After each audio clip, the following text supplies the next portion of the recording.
Title 17 U.S. Code 512F provides penalties for the deliberate misrepresentation of copyright infringement.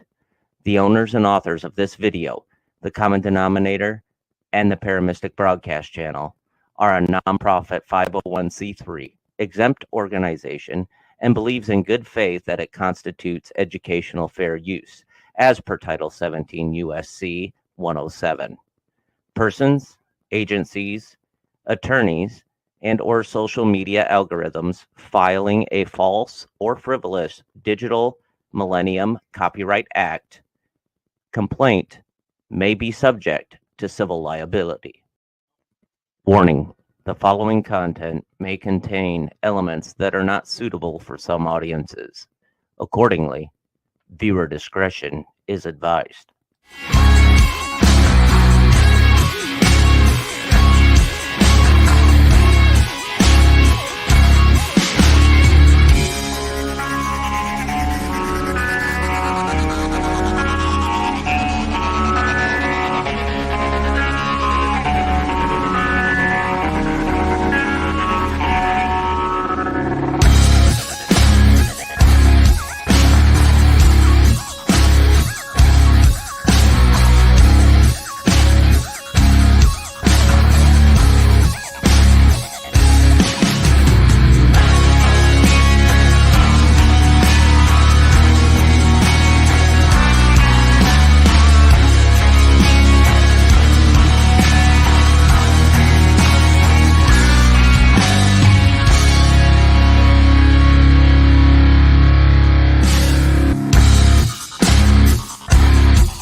Happy hump day. Last week's show was a bust.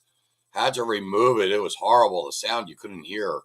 But as always, I pledge my allegiance to the constitutional sovereignty of the United States of America and to the republic for which the flag stands, one nation under Almighty God, indivisible, with liberty and justice for all.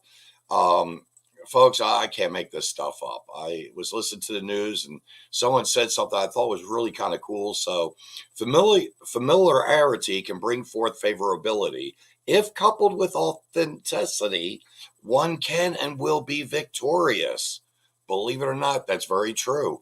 And so we come here and the quote for the day. I've got to go with the quote for the day. It's kind of comical because well, it is. It's a cartoon, but it's true. Those who stand for nothing will fall for anything. Alexander Hamilton. My guest coming up shortly to talk about the Constitution with me. That's actually on his bio of his. Very interesting man, Tom Martz. But in the meantime, some food for thought. At a bank, you need an ID. The airport, you need an ID. The doctor, the pharmacy, the school, everything you need an ID for, except you don't need IDs for voting. What is wrong with that picture? You can't make this stuff up. No ID is required to vote in these 14 states. You don't have to have a photo ID whatsoever. Just bring in a piece of mail. And, it's kind of disheartening when you think about it because I could grab anyone's mail at any time. But let's have a deeper dive into what they're talking about the most between abortion and guns. So here you go. Liberals scream, save the children from the guns, followed by abort them, mask them, jab them, distance them, medicate them, indoctrinate them, mutilate them, sexualize them, and of course, we pornography them, And so how much is a life worth? By law, a bank guard can carry a gun to protect his employer's money. But a parent can't be legally armed to protect her children from outside the home. I have to tell you, it's getting dangerous out there, folks. It really, truly is. But look at this picture now. Which one of these signs will prevent another tragedy? All weapons are prohibited on these premises or a staff heavily armed and trained. Any attempt to harm children will be met with deadly force. I've got to tell you, I think I like to have number 2. And talk about number 2, I think I like to have number 2 there too, on the right. You can't make this stuff up. This cartoon really kind of came out at me. So we're all in agreement. The First and Fourth Amendment shall protect the future digital technologies of cell phones, emails, and private messages. But the Second Amendment only refers to muskets. And if that is the case, if the Second Amendment only applies to muskets, are these the only medical tools we can now have? Health and safety policy here is for everyone's protection. You are required to use your common sense whenever necessary. If you have none, please leave. And so you need to question everything and do your own research. Believe nothing of what you hear and half of what you see. Many people believe the most frequently washed body part in 2021 was the hands, but in fact, it was the brains. This one just came to me, and I cannot tell you how grateful I am for it. I know deer season is here, and some of you may not have land to hunt on. So just look for farms with Harris Waltz signs and feel free to hunt there. They support open borders, and you are just trying to feed your family and have a better life. But you're able to identify the terrorists. You're thinning out the herd. If you're lucky, it's 100 acres of land. And if it's 100 acres of land with a bobcat or a backhoe, you can bury a lot of stuff out there. Double down, pig farm, that's the trifecta of it all. But, on this particular picture, it's written, for those of you visiting from the future in the year 2024, we had to resort to comedy podcasts for unbiased news because the mainstream media couldn't be trusted. And then right below it, it's CNN is crying news network and MSNBC is Mrs. nasty, bald chicks at the MSNBC. I can't make this up. If you're going to vote, you may as well just go to the latrine, really, if you want to vote for Harris. It's just going downhill. But seriously, folks, this is some true stuff. Harris's accomplishments are here. They say she allowed 15 million unvetted illegals into the country. Believe it or not, it's way up higher than that. Closer probably to 50 million. Historic inflation crisis, huge gas prices in all the 50 states, record high consumer debt. You're looking at released terrorists into the country. In fact, we have 450,000 criminals that we know of in this state right now. 600 are with a Venezuelan gang. 600 are with the Trendaragua. Anyway, 600 of them we know that are here. I mean, this country is getting dangerous, folks. We're looking at the Russian-Ukraine war here. Russia right now is talking to North Korea. Can't make this up. North Korea to ask for more troops, 11,000 to be exact right now. They're working out a deal. You see what Israeli has done in the Hamas war. They have desecrated the highest echelon. We'll close with that one soon enough. But they say here it's a disastrous withdrawal from Afghanistan, but the truth of the matter is it was a surrender. Violent crimes are skyrocketing. Try to jail a political rival in the name of democracy. First, we're a republic, not a democracy. They've lied to the American people about Joe's decline. We know that man never should have taken office. It was right out of the gate, elderly abuse, when Dr. Jill even had him, quote, run to represent the country. She knew right away. That was just absolutely horrible. There's a place for her. But they declared war on American energy, our oil, our fracking. We don't know where Kamala is on that. She goes up and down. They have record low test scores for K through 12 students. Folks, in the state of Missouri, if you can get a child at a 40% MAP score, that's doing good. Our school in Cameron, Missouri, is going for 42 to 43%. I don't know if you know this, but about 15, 20 years ago, you had a scale from zero to 100%. They're at 40%. Think about that one. Most unpopular president / VP in history. The highest bankruptcy since 2010. Highest credit card debt. Mortgage rates are 100% up for rent. Out of control inflation. In fact, when she signed the Inflation Reduction Act, had nothing really to do with inflation, had more to do with climate agenda. Out of control inflation we've got. Trump was at 1.4%. They took office right now. We're creeping, I believe, and somewhere in about the 8%. And we have sent well over 150 billion.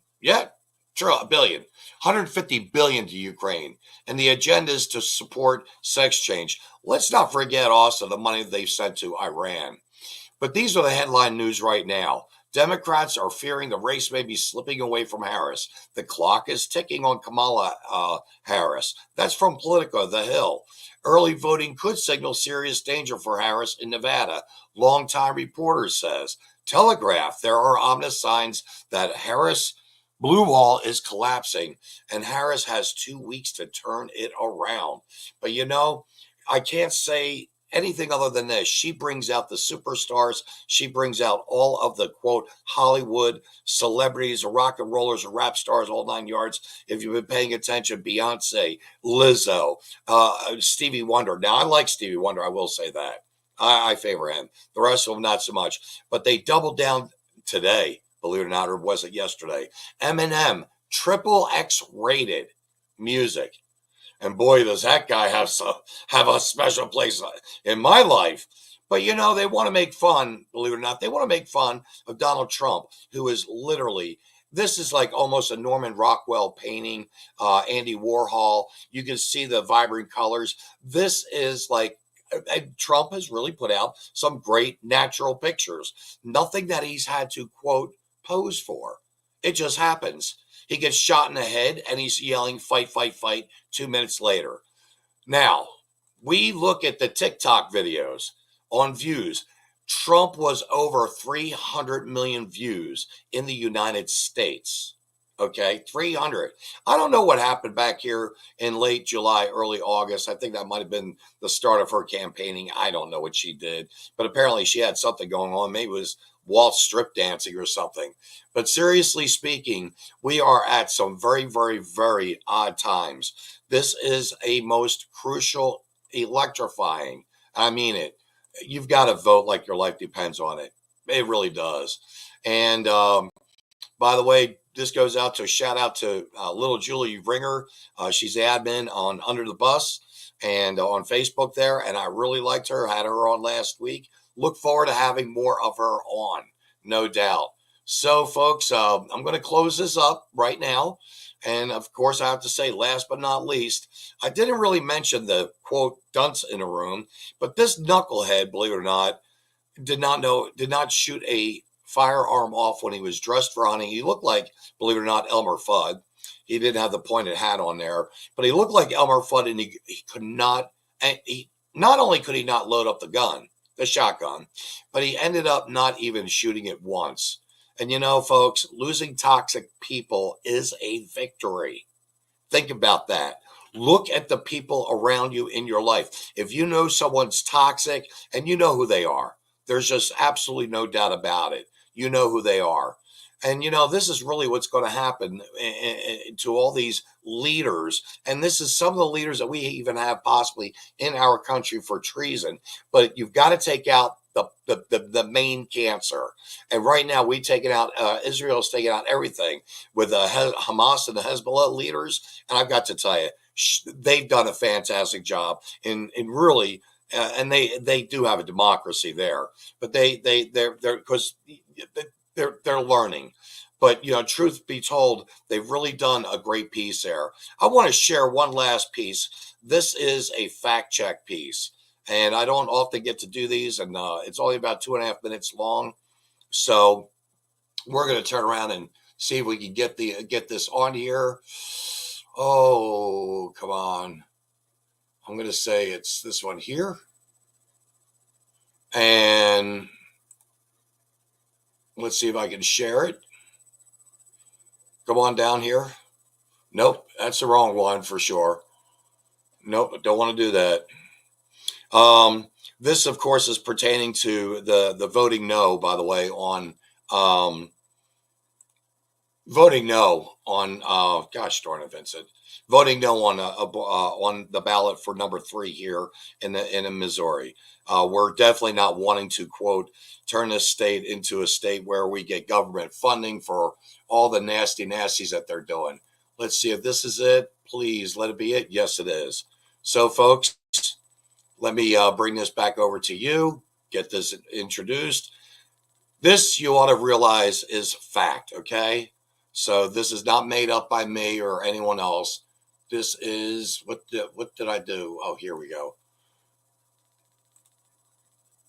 Rightly mentioned, nowhere in America is a woman carrying a pregnancy to term and asking for an abortion. That is not happening. It's insulting to the women of America. And no, I'm talking about your bill. How late in the 3rd trimester could a physician perform an abortion if he indicated it would impair the mental health of the woman? So, I mean, through the 3rd trimester. The 3rd trimester goes all the way up to 40 weeks. Okay, but to the end of the 3rd trimester. Yep, I don't think we have a limit in the bill. Where it's obvious that a woman is about to give birth. She has physical signs that she is about to give a birth. Would that still be a point at which she could request an abortion if she was so certified? She's dilating. I'm asking if your bill allows that. My bill would allow that, yes. People calling here, how can I help you? I'm looking to have an abortion. How far along are you? I'm 34 right now. An abortion at any stage is actually much safer than delivering a term pregnancy. It's a 4 to 5 day procedure. The needle is inserted through the abdomen and into the fetal heart where lidocaine is injected, and that will completely numb the fetus so there's no pain. And then after that, we inject a medication called digoxin and another medication called KCL into the fetal heart, which will slow and then stop the fetal heartbeat. And then we'll assist you in sort of pushing in the induction and then remove all of the products of conception. We specialize in later trimester care. Our doctor is very well versed in what he's doing and he's very good. So I'm not like a rare situation. Y'all help women this late in pregnancy all the time? All the time. rightly mentioned. I can't make this up. They are okay with murdering children that late into a pregnancy. I've got to tell you, that really caught my attention. And with that being said, I think it's time for me to say, hey, that was the final for the moment, the last thought. And you've got it. You've got it right there. She's lying. They're lying, amongst so many other things. But that right there says it all. But think about this and let us know what you're thinking about over in the column there. In the meantime, how are you, Tom? I'm good. How about you? Brother, I'll tell you what. Things are speedballing. Was not to get off the subject, but was your attorney able to reach out to the I4J folks? Not. I have not even spoken to him. I'm giving him the time. I mean, I've had a few people that have told me, Vince, your case is complex. Let him work on it. When he's ready, he's going to call you. And I'm hoping by the end of October will be my October surprise. I really do. And I think it's and thank you, by the way, because I think it's very nice that you would think kind enough to say, Vincent, this firm or this group of people or organization might be able to help you in your case. You're very well versed in everything I've had to go through personally.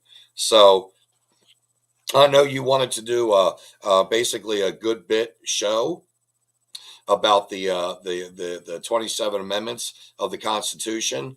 I've done a little digging. No. The state amendments that are going to be on the ballot in the Missouri.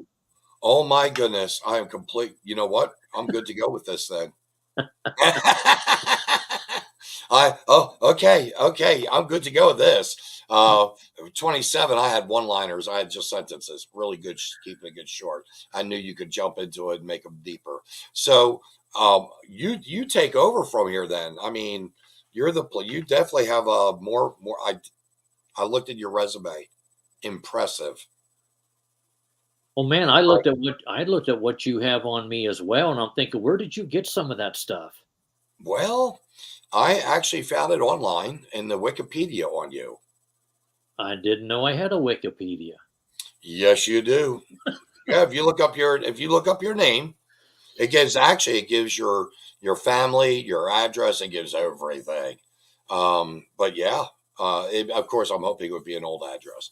But it said that you were born in Baltimore, Maryland, and I know you and I always had a good laugh about the fact that we're both Pennsylvanians. Yeah, and here we are in Missouri. The best thing about Baltimore, Maryland is that I and Mike Rowe were born there. Really? Yeah. Mike Rowe from Dirty Jobs? Yeah. I like him. Plus his Christmas song was pretty good too. Got to give credit where it's due. The man's pretty talented, you know. Yeah, he's a whole lot more famous than I am, and his Wikipedia page is probably a whole lot more in depth and deeper than mine. Well, you know, the thing is, you've actually been in politics. You've held offices. You're obviously a very bright man. Treasury wise, I was kind of very shocked on that side of it. I will say that. I didn't see you being a numbers kind of guy.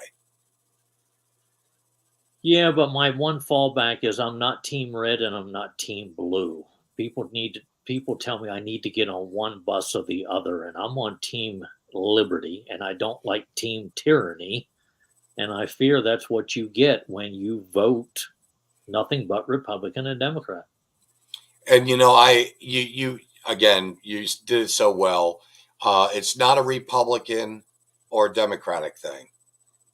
It's not a red or a blue kind of thing. At this point right now, it is liberty over tyranny.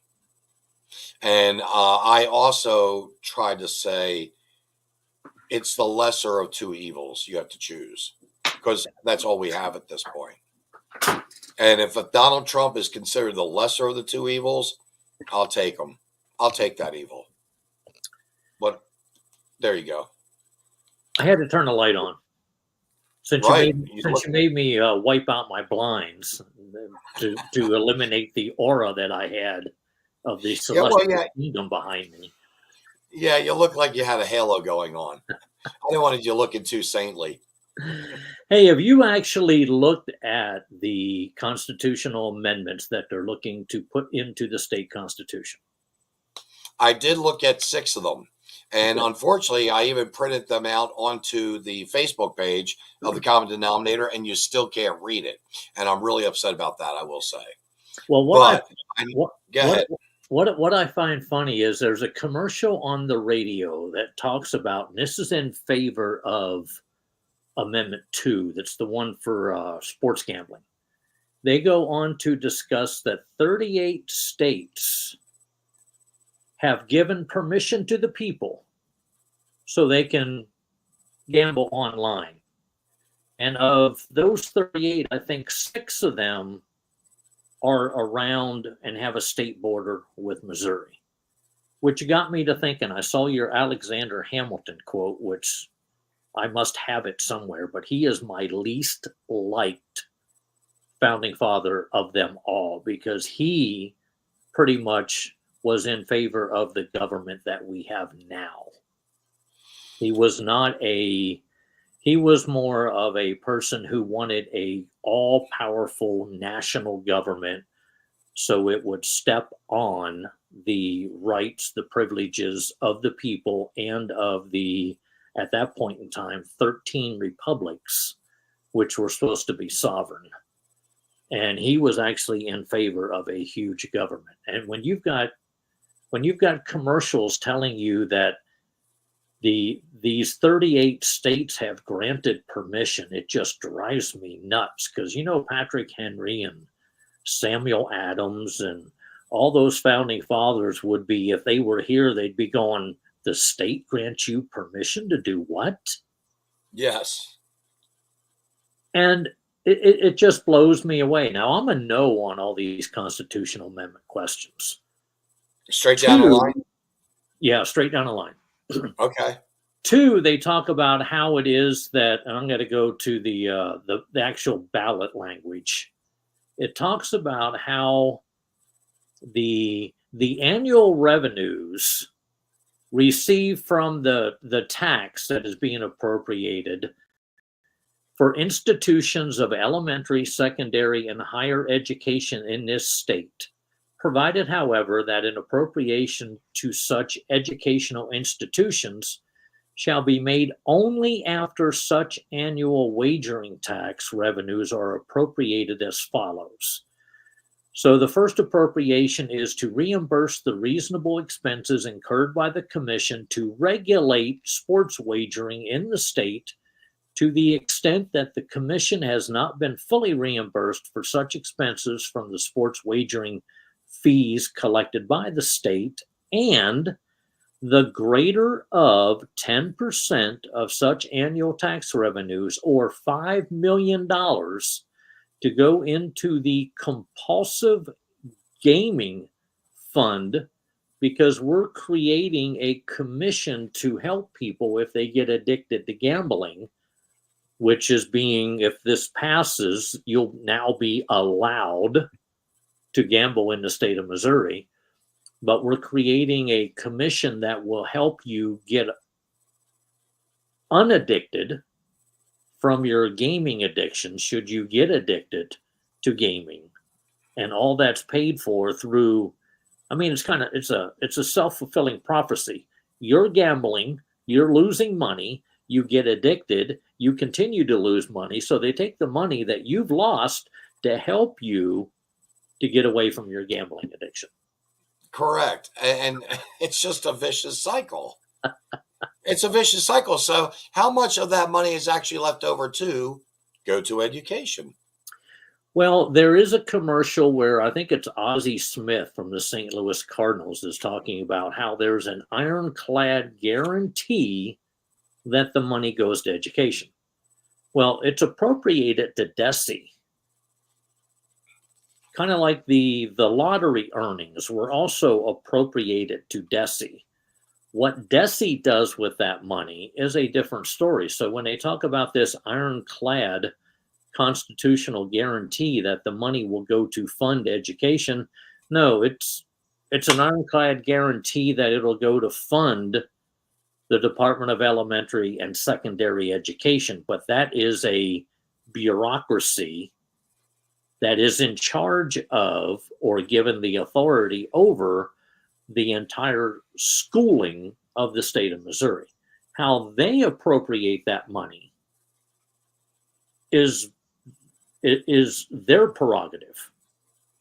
There's nothing ironclad that says education, as in the schools, are going to get, let's say, 90% of the revenues that are generated by this new gaming tax.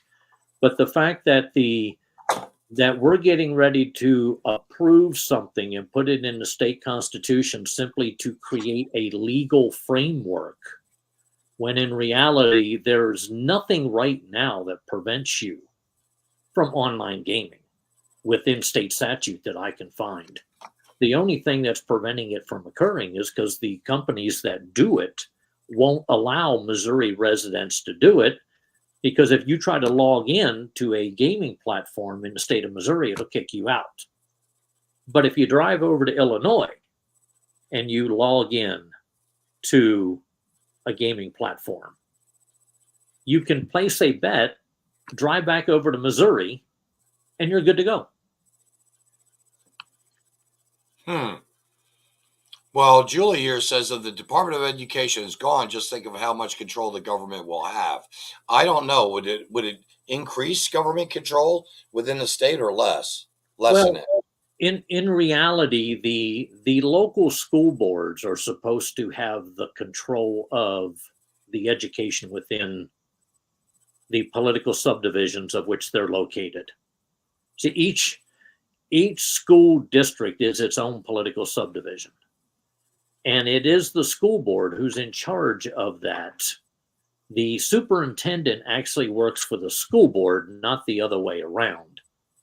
But sadly, since I guess about 1950, the people have been voting people onto school boards who believe that their job is to do whatever it is that the school superintendent wants to do, instead of them telling the school superintendent, this is what we want, this is what's going to happen.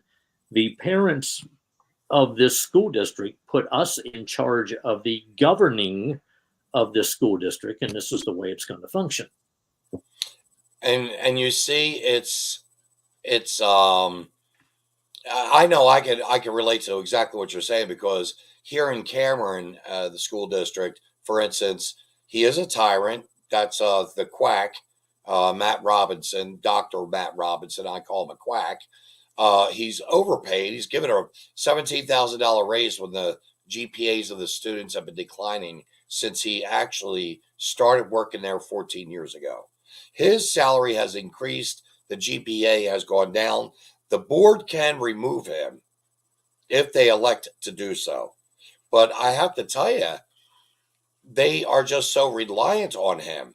And so the few people of the community that are stepping forward to challenge policies of Modesi and the district, I mean, we've got the bear in the trap. We just can't seem to kill the darn thing. Well, on election day, I get the opportunity to travel over to Cape Girardeau because I'm giving a talk on swearing an oath. And what I have determined after years and years and years and years in research, and I'm going to put myself in this same boat.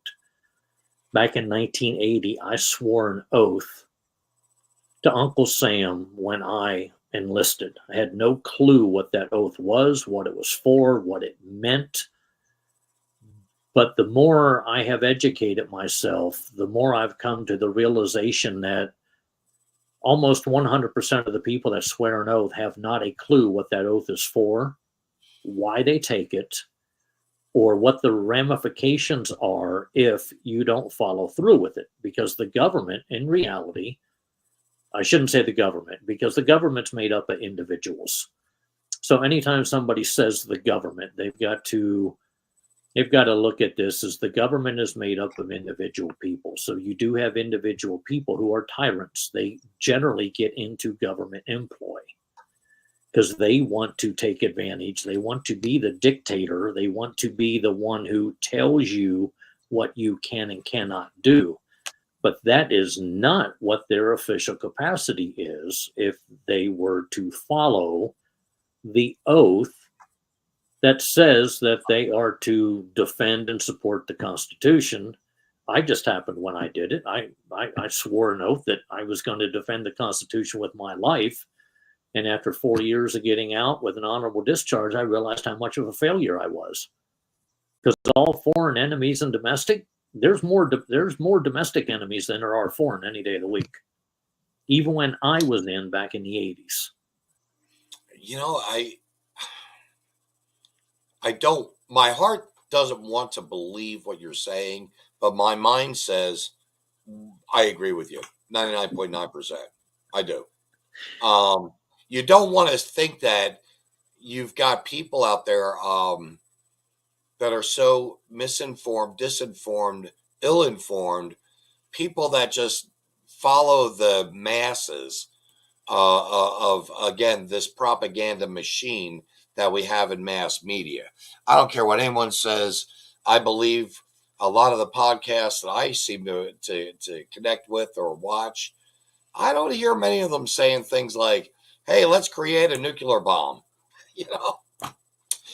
But you look down the streets of a lot of these protests, and they're supposed to be peaceful while cars are burning, buildings are burning, assaults, rapes, murders. I don't understand this. So I do believe that we've got more people here domestically that would go over the edge, Lulu crazy. I don't know. Well, look at the riots and look at what occurred the day of Trump's inauguration back in 2016 that conveniently was forgotten by pretty much all the legacy media sources. And it was pretty much also forgotten by many people who carry that red flag around with them. But on that day, there were people who were going into his after election party or whatever it's called that were getting urine thrown on them. There was a limo that famously was broken into and burned out on a city street. There was bank windows that were busted out. And we're supposed to believe that January the 6th was an insurrection, but yet all this other stuff occurred, and that's just the way that we're supposed to act. Well, you do know that this in 13 days, the booths will be closed, hopefully in 14. I doubt that. I mean, some of these states seem to go as long as 4, 5, 6 days after the election to get the count right. I don't understand that at all. At least in the 2020 election, it was like that. And there are different ways. They've really mastered what I call election interference for sure. The Democratic Party. There's no way anyone can tell me that the 2020 election, straight up and down, was a fair election. I won't believe that. I simply won't believe that. Well, but they actually have a new way of. They actually have other ways that they're working on. Believe it or not. When you, prior to the election, already forecast some of the things that are going to occur, and I think it was in Atlanta, where they discussed that they could end up, because they had a plumbing issue. Mm-hmm. Well, they didn't have it when they were discussing it, or else they would have fixed it. Or they decided to delay until the night of the election, and then all of a sudden, oh, we have a plumbing issue. We got to stop counting the ballots. I mean, I was on locally here on KSGF. We were doing an election night show, Nick Reed and I, and we closed up shop at 11:30. And Trump was so far ahead, it wasn't even funny, because all these states were going to stop counting ballots, and they were going to continue the following day. But in reality, when I woke up at 4 o'clock the following morning, all of a sudden Biden went from being defeated to all of a sudden being victorious. And I don't care whether you have a red flag or a blue flag. If you can't look at that in a manner to go, okay, how exactly did that occur? Then you possibly probably shouldn't be voting, but that's a different amendment. Well, the thing is, I mean, I watched videos out of Georgia. The judges are gone. That'd be the judges of the Democrat side, judges on the Republican side. They're gone. Right. And they're pulling out file after tote after tote after tote. And they're sitting there putting these ballots through. I don't see how that got away unanswered. Because, and I know you may not like my answer, but once that vote is counted and it's in the system, there's no removing it. There's no, how do you know what was in that box? And when they scanned them or counted them, there's no physical manner in which I can figure out where that vote can be removed from the tally. Now, they should have never been counted anyway. Right. But the thing is, if you had a timestamp, for instance, and everything that happened from 10:30 at night till 3 o'clock in the morning should be considered null and void. Okay, but you have to remove those paper ballots from the system. Because if there is a recount, what are you going to recount? Because they don't timestamp that ballot. You can effectively remove the electronic trail. You can't remove the paper trail. The paper trail's there.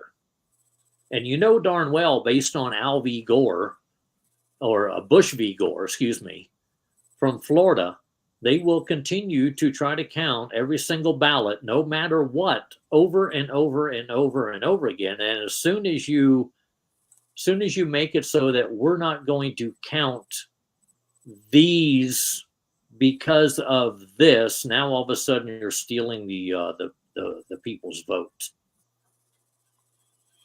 But I would expect that, considering that the governor, or not the governor, the Secretary of State of the state of Georgia would do a better job of overseeing their elections, not our elections. But in discussing the position of Secretary of State, we have Amendment 3 on our ballot. And you just did something, you had a little, before I came on, but this is the beginning language of this constitutional amendment. This section shall be known as the Right to Reproductive Freedom Initiative. The government shall not deny or infringe upon a person's fundamental right to reproductive freedom, which is the right to make and carry out decisions about all matters relating to reproductive health care, including but not limited to prenatal care, childbirth, postpartum care, birth control, abortion care, miscarriage care, and respectful birthing conditions. So as worded, as soon as Amendment 3 passes, every single safeguard that is currently in law is eliminated. Will be removed. And the not limited to opens it up into other things that do not relate to an abortion, or else the not limited to wouldn't be in there. Because I also like how in the amendment it talks about persons who are being pregnant, not women. Now, you and I both know that only women can get pregnant. Last I knew, yes. But for some reason, they use the term person in this amendment. The government shall not deny or infringe upon a person's fundamental right to reproductive freedom. No matter what Tim Waltz thinks, men can't have periods.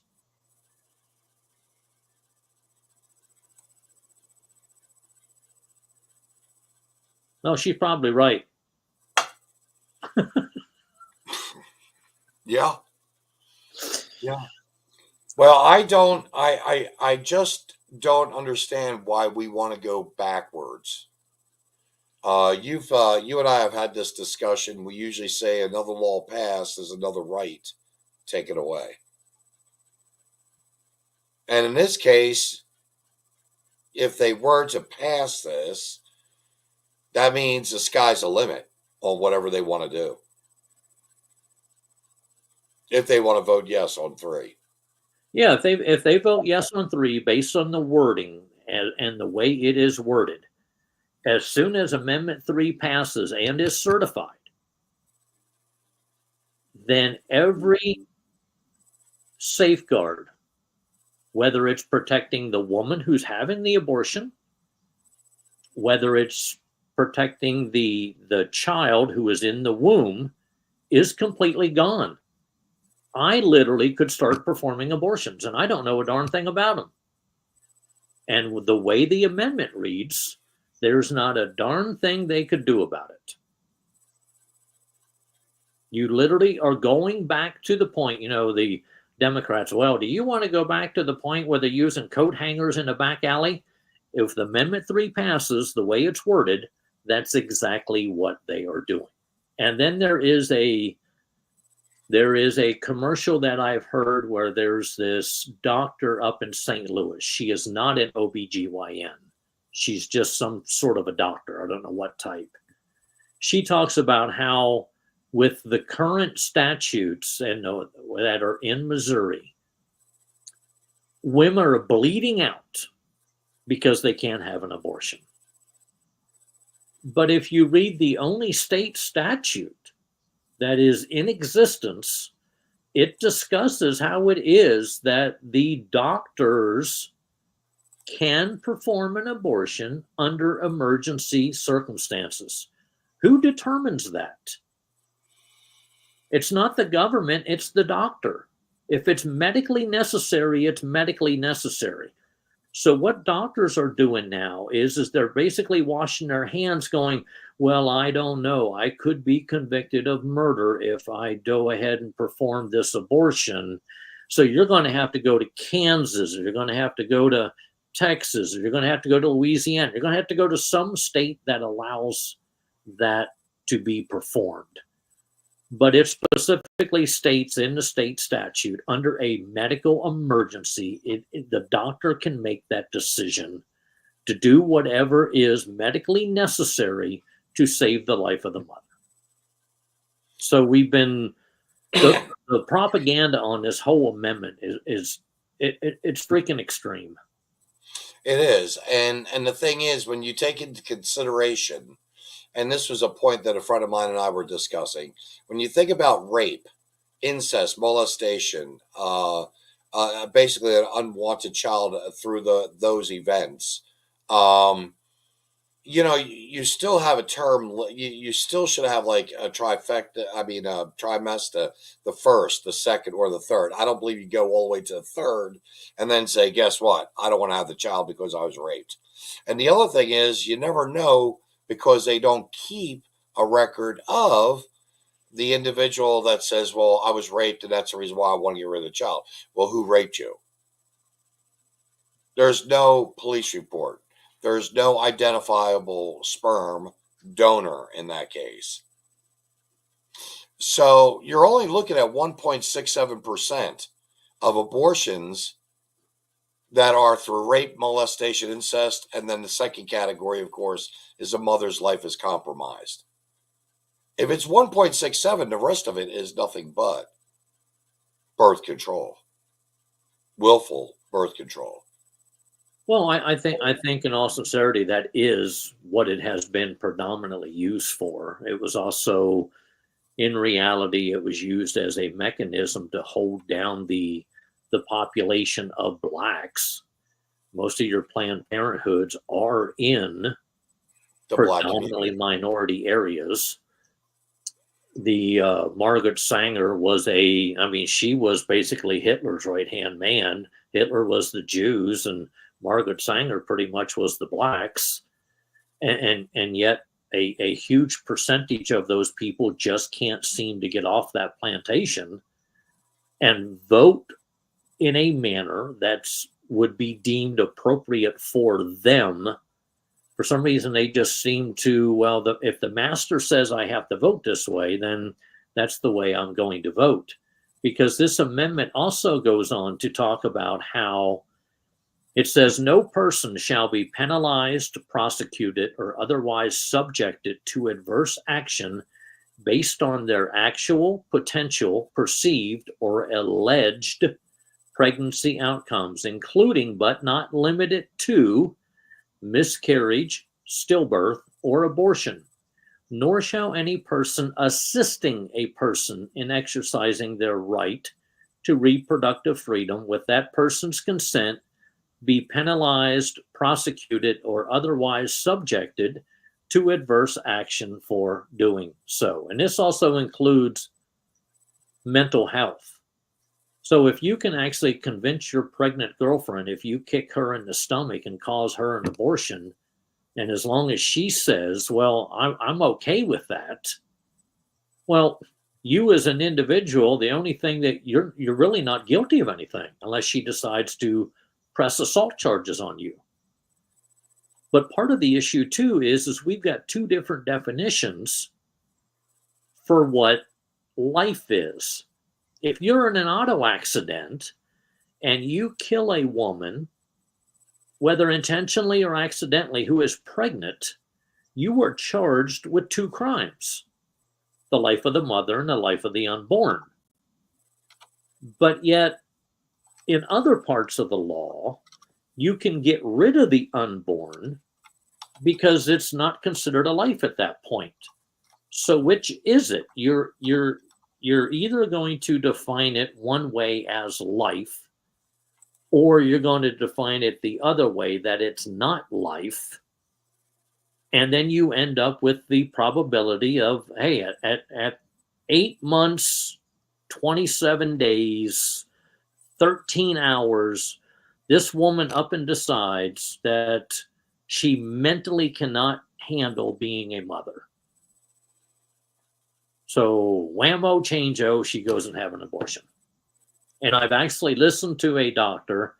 I'll have to send you the link.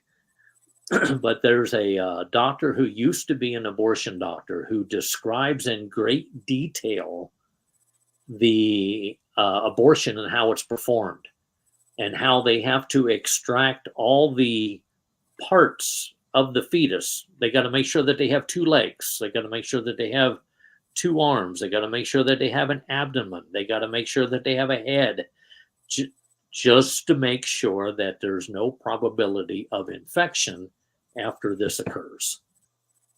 And no, I'm not a woman. I can't get pregnant. But at some point, life is either life or it's not life.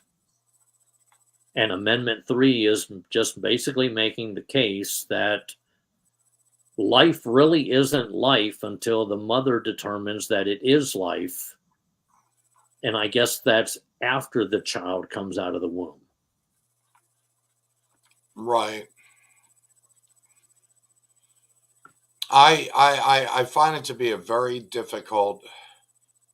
I personally can't see how anyone could go past a set time period, i.e., again, the first trimester, make up your mind, and maybe possibly offer the child up for adoption. There are many, many people, but I think with the trafficking of children now in the United States, and we are the number 1 in the world. In fact, Walt Disney just had another big sex ring busted, just literally within the past week. A huge sex ring. Again, another group of people working at Disney doing this stuff under the very noses of the families that are visiting and spending money there. Let me ask you this: the amendment number 5 is the next one, correct? Yes. And what exactly? Now that has to do with the gaming again. What are your thoughts? That has to do with a gaming establishment or a gaming boat that will be on the Osage River.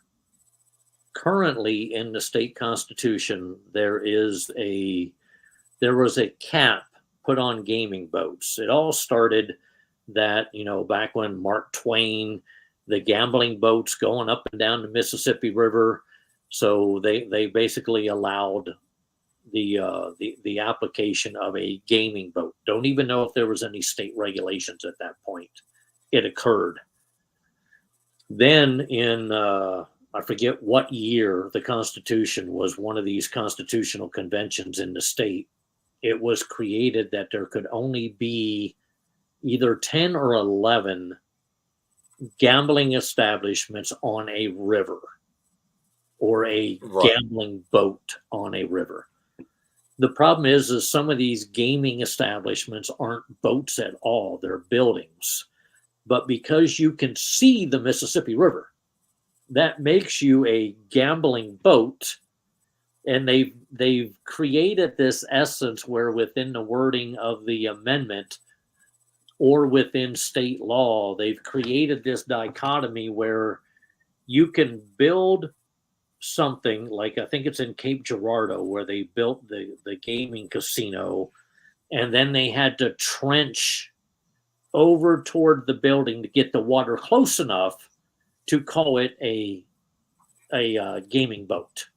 And we have several. Well, we got several of them in Kansas City. Correct. Ameristar is one of them. Flamingo is another.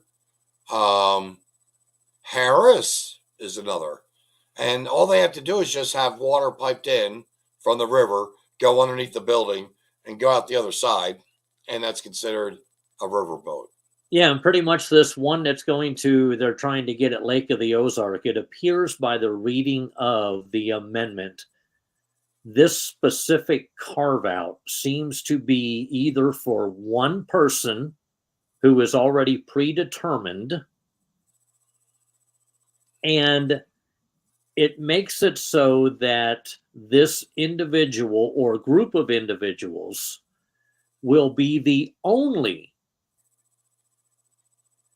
ship allowed.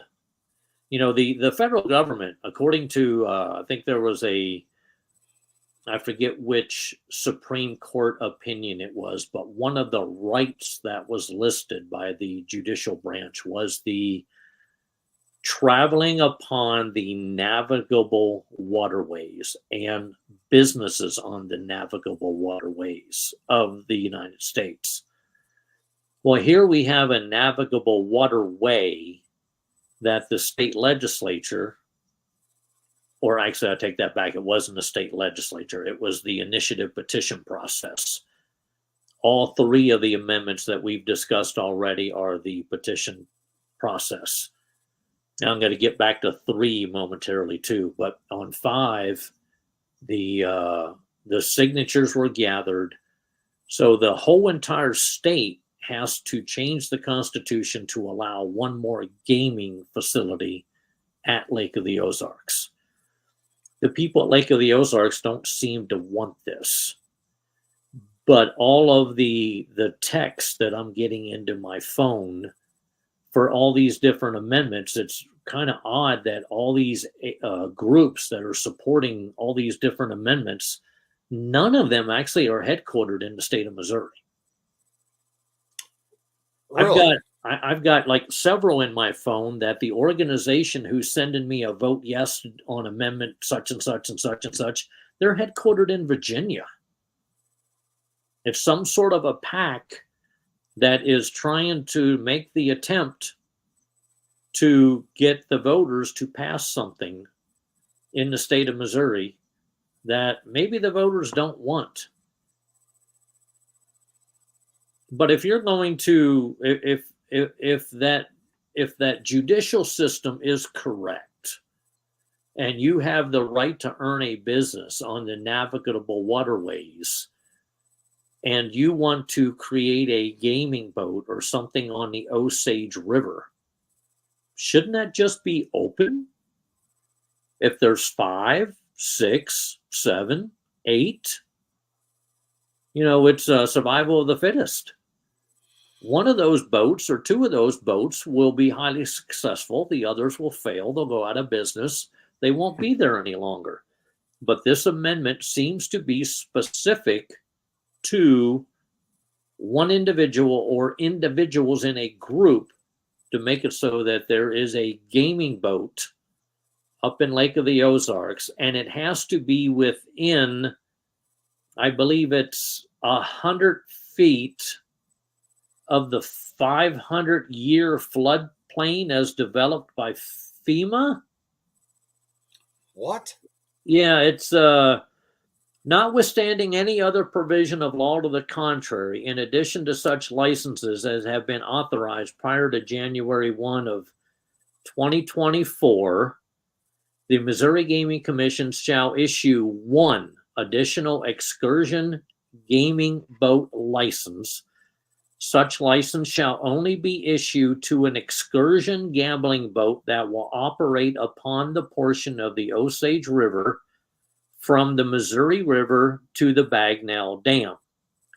Then it goes on to state, notwithstanding any other provision of law to the contrary, lotteries, gift enterprises, and games of chance may be conducted on excursion gambling boats and floating facilities licensed by the Missouri Gaming Commission upon the portion of the Osage River from the Missouri River to the Bagnell Dam, which shall include artificial spaces that contain water that are within 500 feet of the 100-year base flood elevation as established by FEMA. Wow. I'm interested in knowing the group or the individual. I know Kansas, I believe, let me rephrase that. I believe Minnesota, Kansas, Oklahoma, the gambling goes through the Native American indigenous people Correct. of those states. Because they're and I'm seen not as sure. sovereign. What's that, sir? Because they're seen as sovereign. Okay.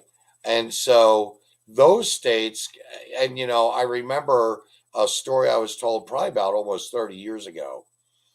Shakopee, Minnesota, for instance, had a land auction, fire sale, foreclosures, blah, blah, blah. And in doing so, they ended up, the highest bidder, of course, is going to get the property. Well, I want to say it was the Majibis or Majibwa tribe up in Minnesota in that area that were buying up like property after property after property. They had the money. And then finally, after, I'm going to say a dozen to 15, 18 properties were sold, and it all went to the Ojibwe Indian tribe, nation of people. The city shut down. Shakopee shut down any further sales for the evening. They just said, that's it. We're shutting it down. And I remember the quote from one of the Native American tribal leaders, a chief, I believe. But it was a quote just the same from a well-informed tribal member, which was, Shakopee just gave us the bootstraps to pull the boots up on our foot, and then by them shutting down that meeting and not allowing us to continue purchasing all the way through, they took our boots back off our feet. So I'm interested in knowing what entity, because this obviously is about one facility. This Amendment 5, correct? Yes. Okay, it's about one facility only. Yeah, and I'll text you what I have had provided to me on who it is that they believe will be the one who is granted to the license. But if I could, let's get back to Amendment 3 just for 1 second. Most definitely. Amendment 3 was the abortion one. Mm-hmm. And I firmly believe if the Secretary of State, who is the individual who is supposed to certify the language and the ballot proposals would have done his job,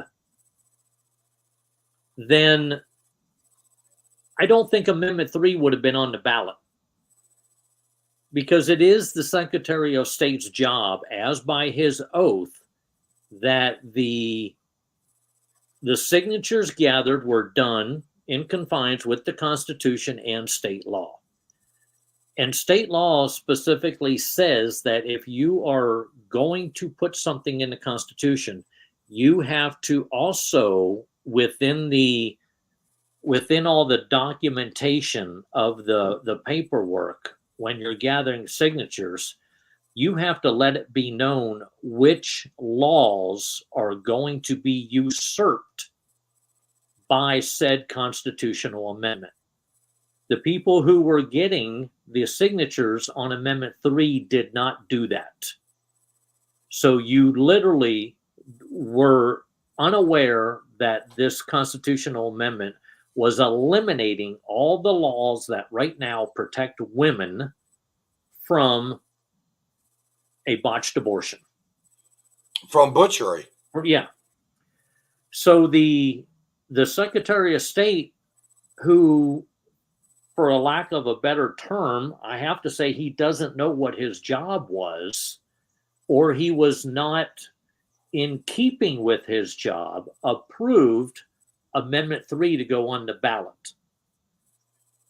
It was litigated by a few individuals here in the state of Missouri.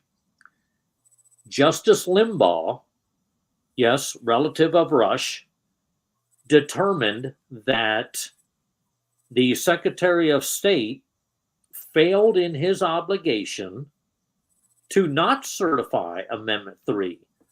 So he specifically said that until this is looked at, Amendment 3 will not be on the ballot because it did not follow the Constitution, nor did it follow the law in making it so that the people understood what it was that they were signing. In a 4-3 opinion by the Supreme Court here in the state of Missouri, they determined that they get to ignore whatever laws are on the books. They also get to ignore the parts of the Constitution that they do not like, and they allowed Amendment 3 to go on the ballot to begin anyway. So it tells me that there's at least 4 justices on our Supreme Court that, because I think there's 7, I think it was 4-3. There are 4 that have determined that if the Constitution says one thing, and then there are state laws that make it so that this is what needs to occur before you go do this, they can completely ignore those and insert their own opinion to become law. Kind of like the Supreme Court in Pennsylvania did in 2020 because of COVID, when they usurped Pennsylvania state laws, created their own laws, and then they attempted to make the case that, well, no, this is the way it is because we wear the black robe. Well, they're Correct. not legislators. They're not part of the legislative branch. You don't get to say something is not within keeping of the Constitution, then create your own set of laws and say, this is what we're going to follow. You know, you're absolutely correct. I was looking, and you and I, when we do have conversations on the phone, I think you would agree, we could go an hour and a half, 2 hours, no problem. No problem. But something, I was talking to a friend of mine in Kansas on Sunday. She says to me, Vincent, there are 20 judges up for re-election or up for election in different, areas of the state. Blah, blah, blah, blah, blah. She said 5 are Republicans, 15 are Democrats, and we need to look at that. Not only, we've got to get the message out there to the people. This judge is a Democrat. And chances are the 4 that you are speaking of that finally had that opinion to say, hey, of the state of Missouri, to say, hey, 3 is good to go. I guarantee you they've got to be of the mindset of the Democrat. See, we have in the state of Missouri, we have two separate systems. We got the Missouri Plan, which is how it is that our Supreme Court is determined. It's also the way that some counties appoint their judges, to where the bar and supposedly 3 lay individuals and I think the Supreme Court Justice of the state of Missouri will go through the lawyers who have requested to be a nominee for a judicial position will put forth their resume. Then it's up to these 7 individuals, I believe it is, to look through all of these people who wanted to be a judge, pick out 3, and then send them to the governor. Then the governor chooses one of those, if I'm not mistaken, and then with the advice and the consent of the Senate, then that individual is approved. And then after serving a year on the bench, the people get to vote to retain that individual to have his seat on the bench. Now, I don't like that system, but I also don't like the system where judges have to run as Republicans and Democrats. Because if a judge is supposed to not be biased, the fact that you have to, in order to run, put either an R or a D at the end of your name to run for a political office at this point, you've lost any type of, through the eyes of the electorate, you have lost any type of, I am not biased in the judicial opinions that I will give. Now, Correct. I don't know if there's a system that has been created or will be created that will end that. The only thing I can think of is judges put their name on a ballot. There's no political party. There's no nothing. It's kind of like you're running for city council. But if they're going to do that, then you've got to make it so that the people, the nerds like me, I want to be able to read the opinions that you have offered on cases. I want to be able to read the case. I also want to be able to read the opinion. I don't want you telling me, well, so-and-so did this, and then this is the way I opined. Because you literally, as we have come to reason, propaganda fills the airwaves. Correct. Propaganda fills the media. There are very few people who I, on a regular basis, will reach out to read something because I know it's slanted one way or the other.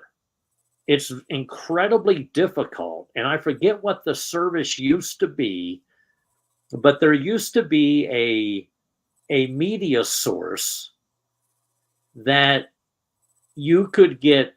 They wrote the same article from 2 different political directives. The same article would be written from the Democrat side, and the article would be written in the Republican side. So it was interesting to see how it is as you compare the two, how the journalist was capable, because it was written by the same individual in some of the ones that I read, how the journalist was able to interject certain terms within this journalism piece so you knew that this is a story that is more apt to be followed by Democrats, or it was a story that was more apt to be followed by Republicans. I mean, I used to love listening to Matt Taibbi and reading Matt Taibbi and Glenn Greenwald back when they were considered liberal. Now they're considered conservative. They haven't changed. Right. Glenn, in fact, Greenwald, I was just listening to him just a few weeks ago. He did a contributing piece on a network that I follow a lot. So, I mean, yeah, he's still liberal. And, you know, you can be liberal or independent, you know, and not have to favor one side over another. But unfortunately, this is all we've got to pick from. And that goes to my next question to you. A friend of mine asked me to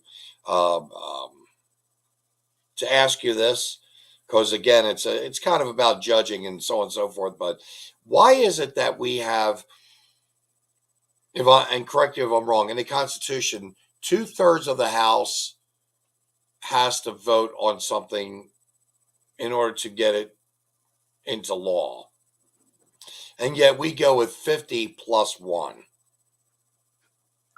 You mean for constitutional amendments? Yes. Well, if I'm not mistaken, it takes 3/4 of the states to amend the U.S. Constitution. So it has to go through either a constitutional convention called by the states, or it has to be passed through the House and the Senate, then it goes to the states. Here in the state of Missouri, they have attempted what is called IP reform, which is trying to make it so that it's not as easy. It's not the 50%+1 criteria in order to change the Constitution, because you and I both know 50%+1 of 10% of the people who vote means it's like 4.5% or 4.35%+1 of the total electorate of the state of Missouri. The legislature has attempted to, on numerous occasions, change or to solve this problem. There's so much bickering going on up there. You've got what's considered, we've got one person up in Jeff City that knows the Constitution. That man's name is Mike Moon. Right. He is the only individual up there who adamantly will follow the Constitution no matter what. Then you have a group of conservatives. I don't know what that means anymore. Conservatives means to conserve, if you look at the dictionary. But we continue to go left, left, left, left, left, left, left. So what are they conserving? They're definitely not conserving anything that we were back when Calvin Coolidge was president. And then you've got a group, and I'm only talking to Republicans. Then you have a group who I believe that they love their own version of tyranny. They would rather see something like IP reform fail if it means that something that they wanted to get into law doesn't get heard. It's become a game. And for people to think that the Democrats and the Republicans, even up in Jeff City, are that far apart, two issues. I'm going to say abortion and gun rights are predominantly the two issues where they will sit on opposite ends of the political spectrum. Everything else, there's a big wishy-washy middle. IP reform needs to be done in a concurrent majority. What was attempted the last go-round in the state of Missouri was to make it so that the congressional districts, of which we have 8, that it had to pass in 5 congressional districts and have a 50%+1 majority in order to be approved. Well, congressional districts probably aren't the most beneficial. They ought to go state representative districts. There's 163 of those. You can't go counties, of which there's 114, because the county's population is not anywhere near equal. Right. Springfield has more people in the city limits of Springfield than probably about 30% of the counties in the state of Missouri. So you can't use counties. However, state representative districts are within 1 to 2% population base. So if you created an amendment, and they could have done this in Amendment 6, but they didn't. They could make it so that at any election that is the Constitution is being changed or amendments are being added, that it must pass either 3/4 or 2/3 of the state house districts at a 50% plus one rate in order to be put into the Constitution. There were, if I'm not mistaken, for medicinal marijuana, there were like 16 counties out of the 114 that was the plurality in order to get medicinal marijuana into the state constitution. It was only those 16 counties that made that big of a change. Yeah. And I would expect it's probably, and I haven't done the legwork, but you can probably say maybe there was 20 of the 163 state representative house districts that are within that 16 county area. So you had 20, whatever the population of a state representative district is, telling the other 143 state representative districts that we're going to change the Constitution to this. Now, I'm all in favor of marijuana. I do not believe for a minute it belongs in the state constitution. They could have went to the state law. They could have removed marijuana off of the medicinal schedules, and it would have made it legal just like that. But no, we have to do something stupid, because now when the federal government decides at some point that it's going to remove medicinal marijuana off of the schedules, we're stuck with the state constitution and how it's regulated, how many plants you can have, the fines that are going to occur. We've tied ourselves into a mechanism where they would have to go and change the state constitution to eliminate medicinal marijuana, to make it so that if the federal government just completely said, look, we're not going to criminalize marijuana at all, it's removed off the schedules. You can use it recreationally, you can use it medicinally, you can do with it whatever you want to do with it. We're going to have to change our constitution to come in compliance with that. Right. So to answer the question, the game that goes on in Jefferson City is the reason why it is that we don't have a bill that was subject, with IP reform, and it's not codified in the Constitution. You've said IP reform several times. IP standing for? Initiative Petition. Okay. I have been wanting to ask you that, and you finally just said it. And I was like, IP, I'm thinking IP addresses. Of course, I knew that wasn't the case for, the internet connection. But anyway, so now initiative petitions. Okay. And so what is it? A person, just in this case here, the state treasurer for Amendment 3, basically put this into effect on their own, is what you're saying? Well, no, the Secretary of State did not do his due diligence to make sure that, granted, he checked all the signatures to make sure the signatures were valid. Okay. So in his opinion, it's certified to go on the ballot. What he did not do is to make sure that they followed the requirements that are required. No, I do not need to run for president, Don Corleone. Forget it. they need to make it so that anybody who goes into the office of SOS, which is Secretary of State, if you are not familiar with the initiative petition process, open up the Constitution and read it. Open up the law that are available to you to figure out what it is that's required in order to make it so that once the signatures are verified, did they or did they not follow the laws and the Constitution to allow that amendment to be on the ballot? And they did not. But he certified it. So you have an actor of government, ignored his oath, ignored his duty, certified Amendment 3, said it's good to go. Then it was litigated.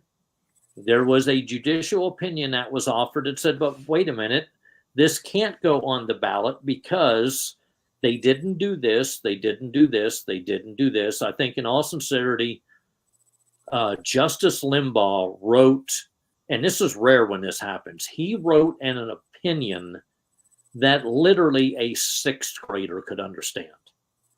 He laid it out perfectly. I was going to say, that's awesome. And that then, really is. Yeah, and then because of the deadline that was fast approaching, it goes to the Supreme Court, and the Supreme Court goes, no, not so fast. We get to determine whether or not this goes on the ballot. And no, they did not say this, to my opinion, but they could go back and say the Secretary of State, who is an actor of government, approved this amendment and placed it on the ballot. It is our duty and our obligation now as the judicial branch to adhere to the individual who is in charge to make sure that everything was done copacetically. The judicial branch gives the legislative branch a huge chasm of leeway that it just drives me nuts. But let's talk Amendment 6. Gotcha. Amendment 6 specifically says, in order to ensure that all Missourians have access to the courts of justice as guaranteed by this Constitution, the administration of justice shall include the levying of cost and fees to support salaries and benefits for sheriffs, former sheriffs, prosecuting attorneys, former prosecuting attorneys, circuit attorneys, and former circuit attorneys. Now, the reason this one shows up on the ballot is because the term, in my opinion, administrator of justice. It goes back a long way where the administrator of justice is the person wearing the black robe. No one else that is mentioned in that diatribe of theirs is an administrator of justice. They are the administrators of peace, supposedly, if we go back to the colonial insurrectionist days. Right. So what they did is they passed a law saying exactly what this constitutional amendment says many, many, many years ago. Somebody sued and said, wait a minute, you can't do that because the administrator of justice isn't any of those people that you put into this category. And to the judge's credit, yes, I'm going to give him credit. I agreed with his opinion because here again, he wrote an opinion that is easily understandable by anybody with a sixth grade education.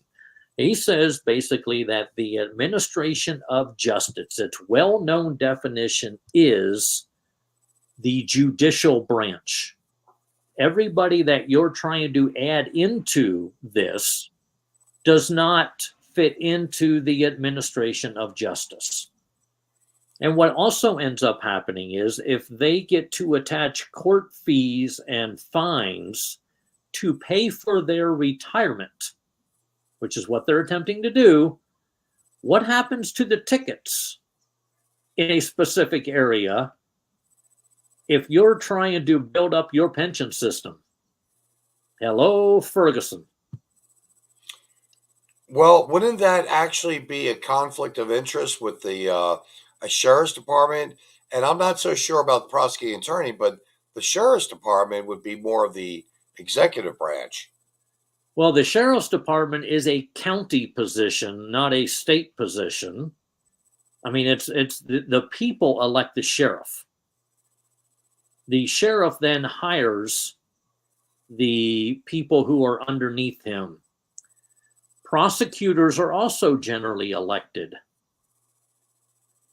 Circuit attorneys, I'm going to assume they're also elected, but they are not the administrators of justice.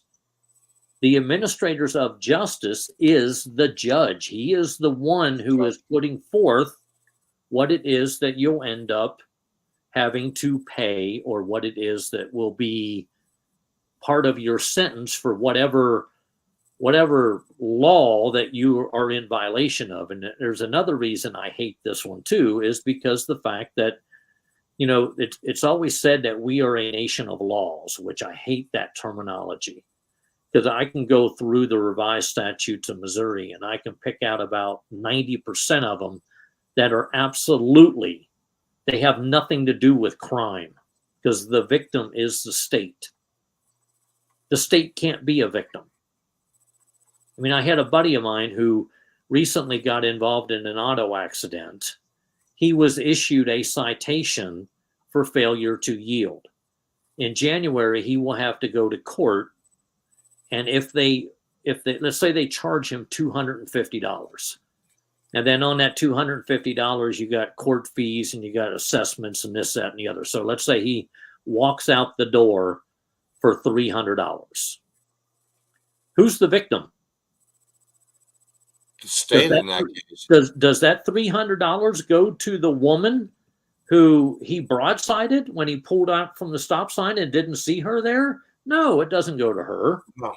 It goes to the court system. Mm-hmm. The court can't be a victim in this category. There's two people who are victims. Well, actually, there's one. There's the lady who was hit. Then you've got the perpetrator. That would be my friend who hit her. His insurance is going to make her as whole as possible. So the state then says, well, wait a minute, we have to get in on this too. So let's create a fine. Let's create the criminal intent of failure to yield. And if you're going to say it's these and the ambulance and the fire truck that responded, those are already paid for through taxation. Right. So the court fee goes to the court.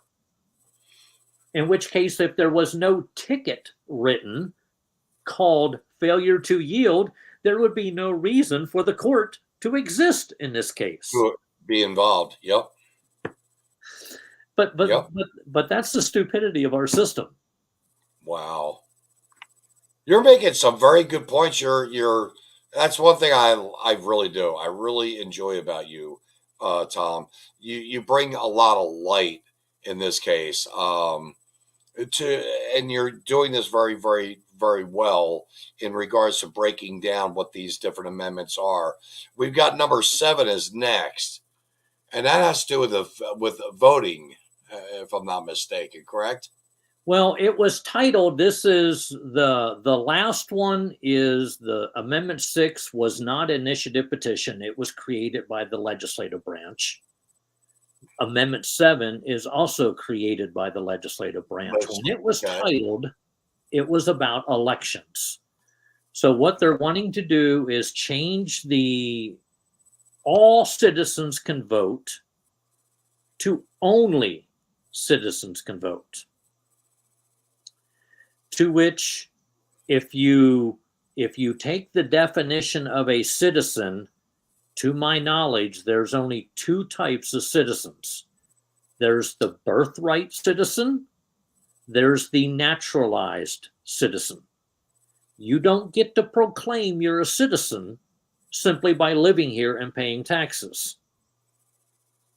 So anytime any of these electoral boards at the county levels, at any state, decide that they're going to allow people to vote that are not citizens, birthright or naturalized, they are in violation of not only their state laws, but that 90% of them are also in violation of their state constitutions.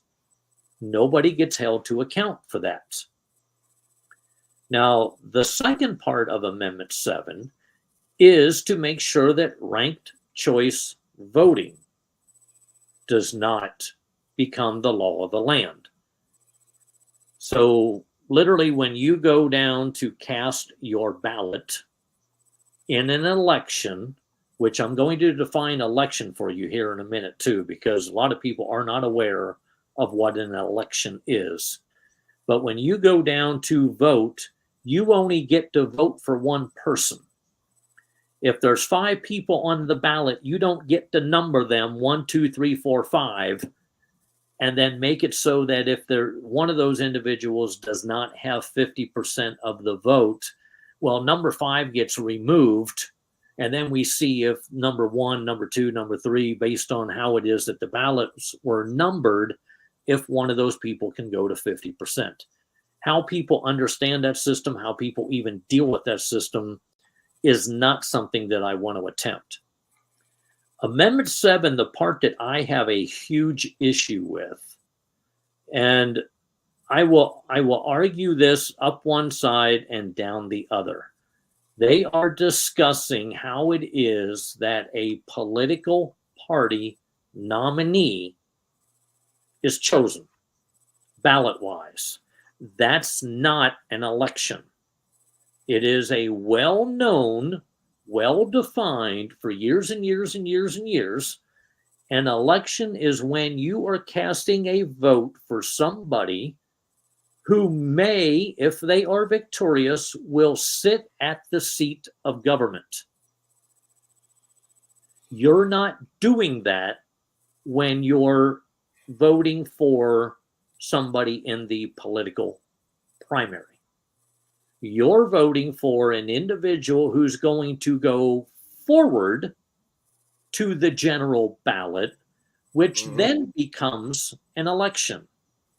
A political party election, as they call it, is actually a nomination process.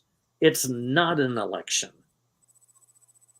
And the sheer fact that they're trying to put it under the terms of election, and because it was introduced by the legislature, they are in violation, in my opinion, of Article 3, Section 21 and Article 3, Section 23.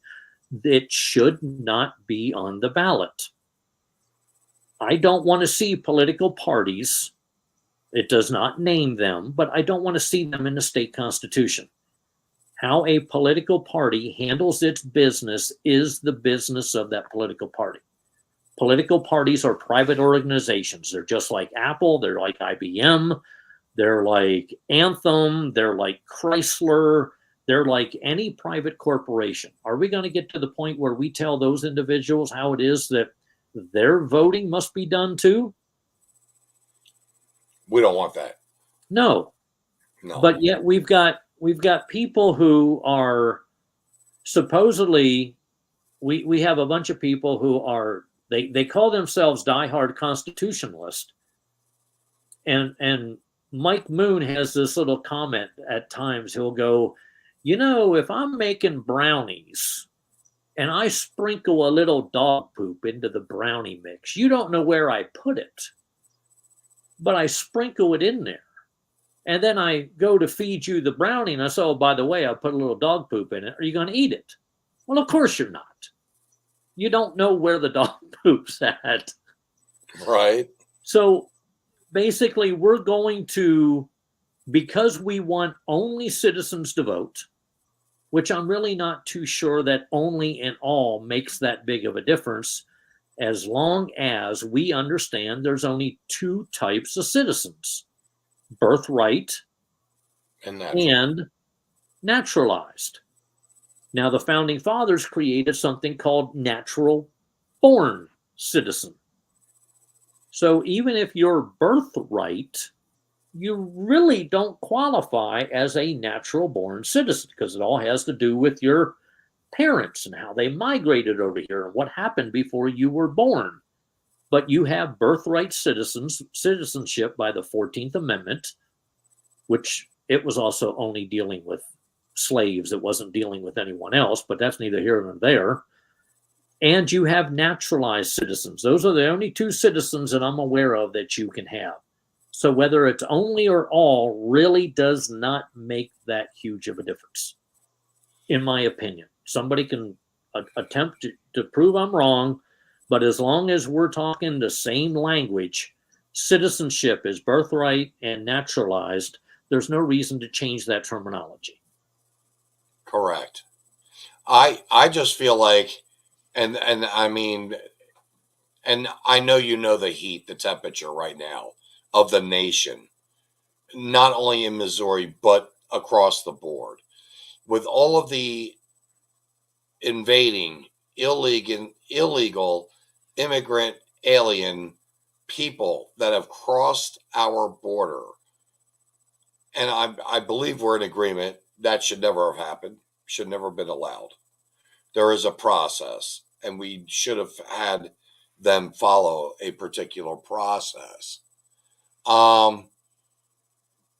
Is this their attempt to maybe keep it to where it won't allow them to vote for the quote party that allowed them to come here criminally, or not? Well, no, because it doesn't mention Republican or Democrat. However, in order to vote, you still have to be a naturalized citizen, or you have to have birthright citizenship. And the flood of aliens, or the flood of people that came up during the tenure of Kamala and Joe, they are not citizens. Right. So when somebody allows those people to cast a ballot in their name, they are in violation of state statute and state constitution. The problem is nothing happens to them. Yeah. See, I mean, we got like 13 days to the election. And one side speaks of a lot of violence that's going to occur. And from what I can tell, I hear a lot of conservatives, a lot of Republicans, a lot of Christians saying, pray and it's in God's hands. And yet I listen to a lot of Democrats speak, and it sounds more of there's going to be a lot of riots. There's going to be a lot of tension. There's going to be a lot of ugliness in our society, which means that they're actually giving us a warning of what is going to happen if Trump were to be or gets elected. They're letting us know what they're going to do. And that's scary. That's not nice. That's not playing fairly either. Well, they did it the first time, though. And then they used George Floyd as an excuse to do it the second time. Right.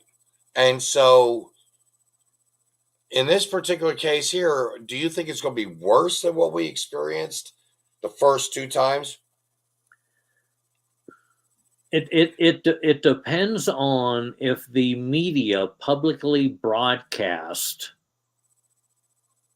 what is happening, and then try to promote what you see in front of your face isn't really what you see in front of your face.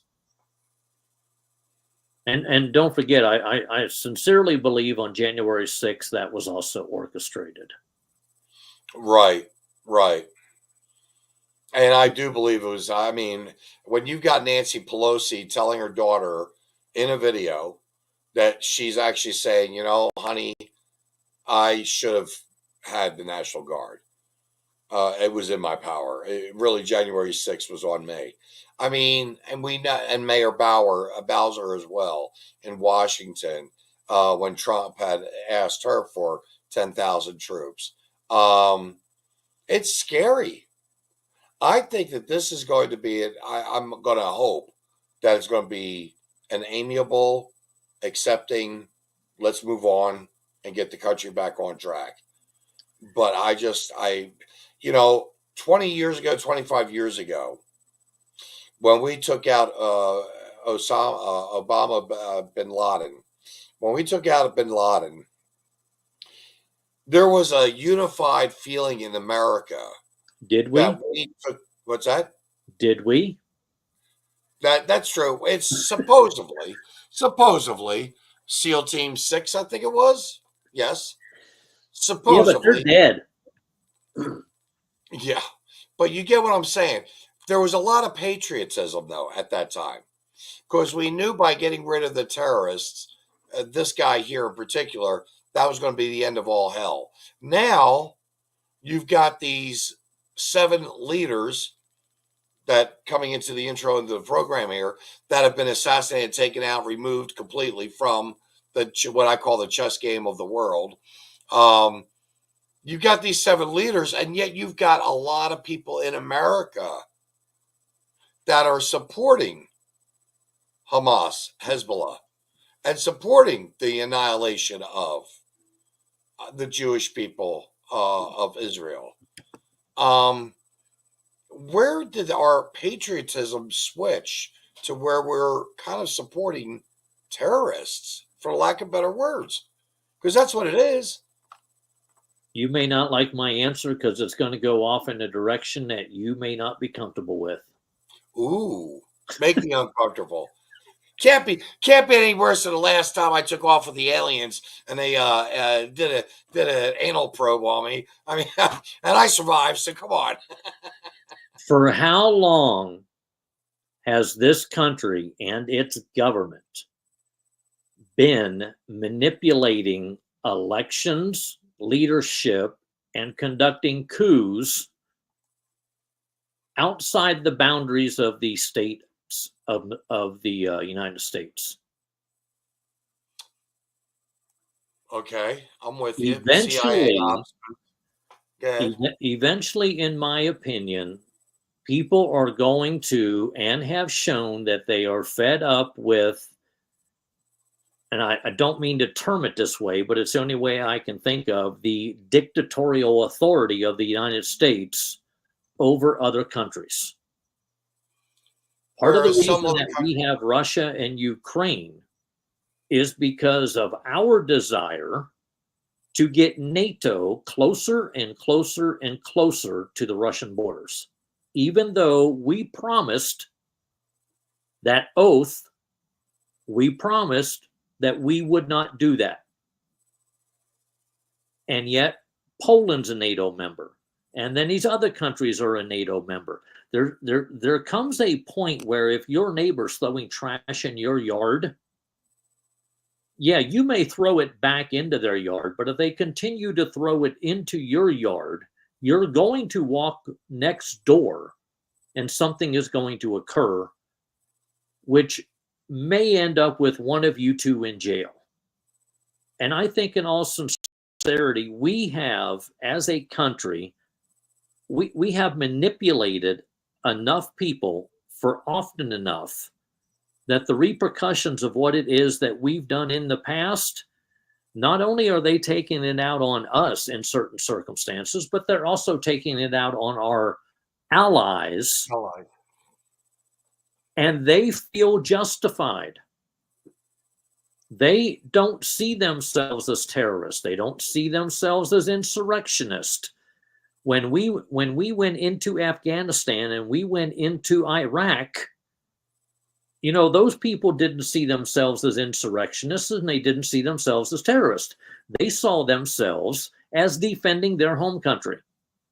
Just like I would hope that if somebody decided to invade the United States, that there would be a bunch of people who at that point would then be called by that country domestic terrorists and insurrectionists because they are trying to defend their homeland. We don't defend our homeland anymore. We defend everybody else's. And then we wonder why we get attacked. We get attacked because we've got our nose stuck in everybody else's business except for our own. And we're more of a police state to those people because they expect us to help them govern. They expect us to help them help protect them as well.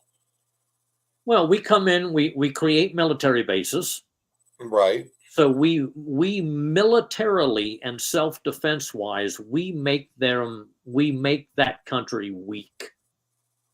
Look at Germany. Look at Britain. Look at even Saudi Arabia now, and some of these other countries where, and yes, for you people who are listening, I did serve in the military. I'm not a traitor.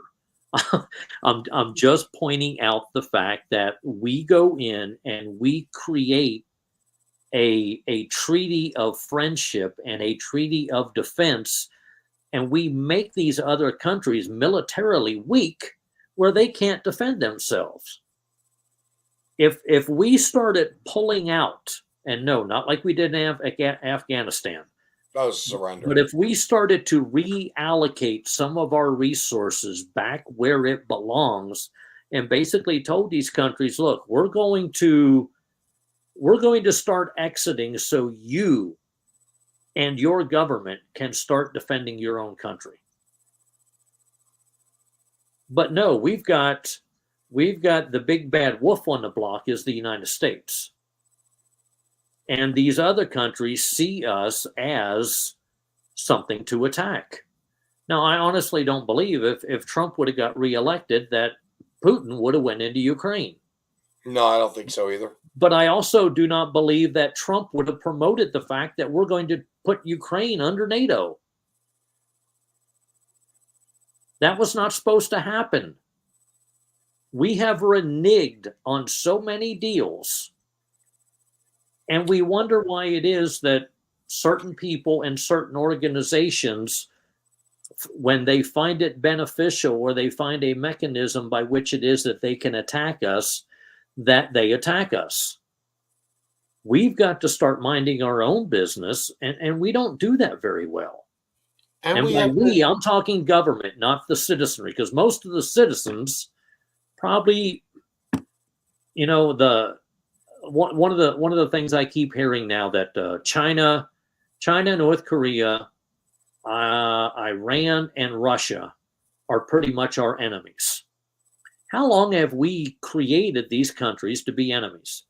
Right. We have molded them to be our enemies. I mean, here we are, we're sitting with nuclear bombs. Russia's sitting with nuclear bombs. And yet we're telling other countries, don't you dare. You're right. We will annihilate you if you decide to take part in something to defend yourself. I mean, to my knowledge, Iran has not invaded any country. China has not invaded any country, at least in recent history. Russia has invaded Ukraine. But we've created a mechanism by which it is that we tell everybody else what they can and cannot do, and then we call them domestic terrorists when they decide to ignore us. We're not the parents of the globe, but we act like it. And at the same time, every treaty that we seem to be involved with, somewhere along the line, seems to go sour, and we never hold up our end of. And that's been written in our history, for instance, with the Native Americans.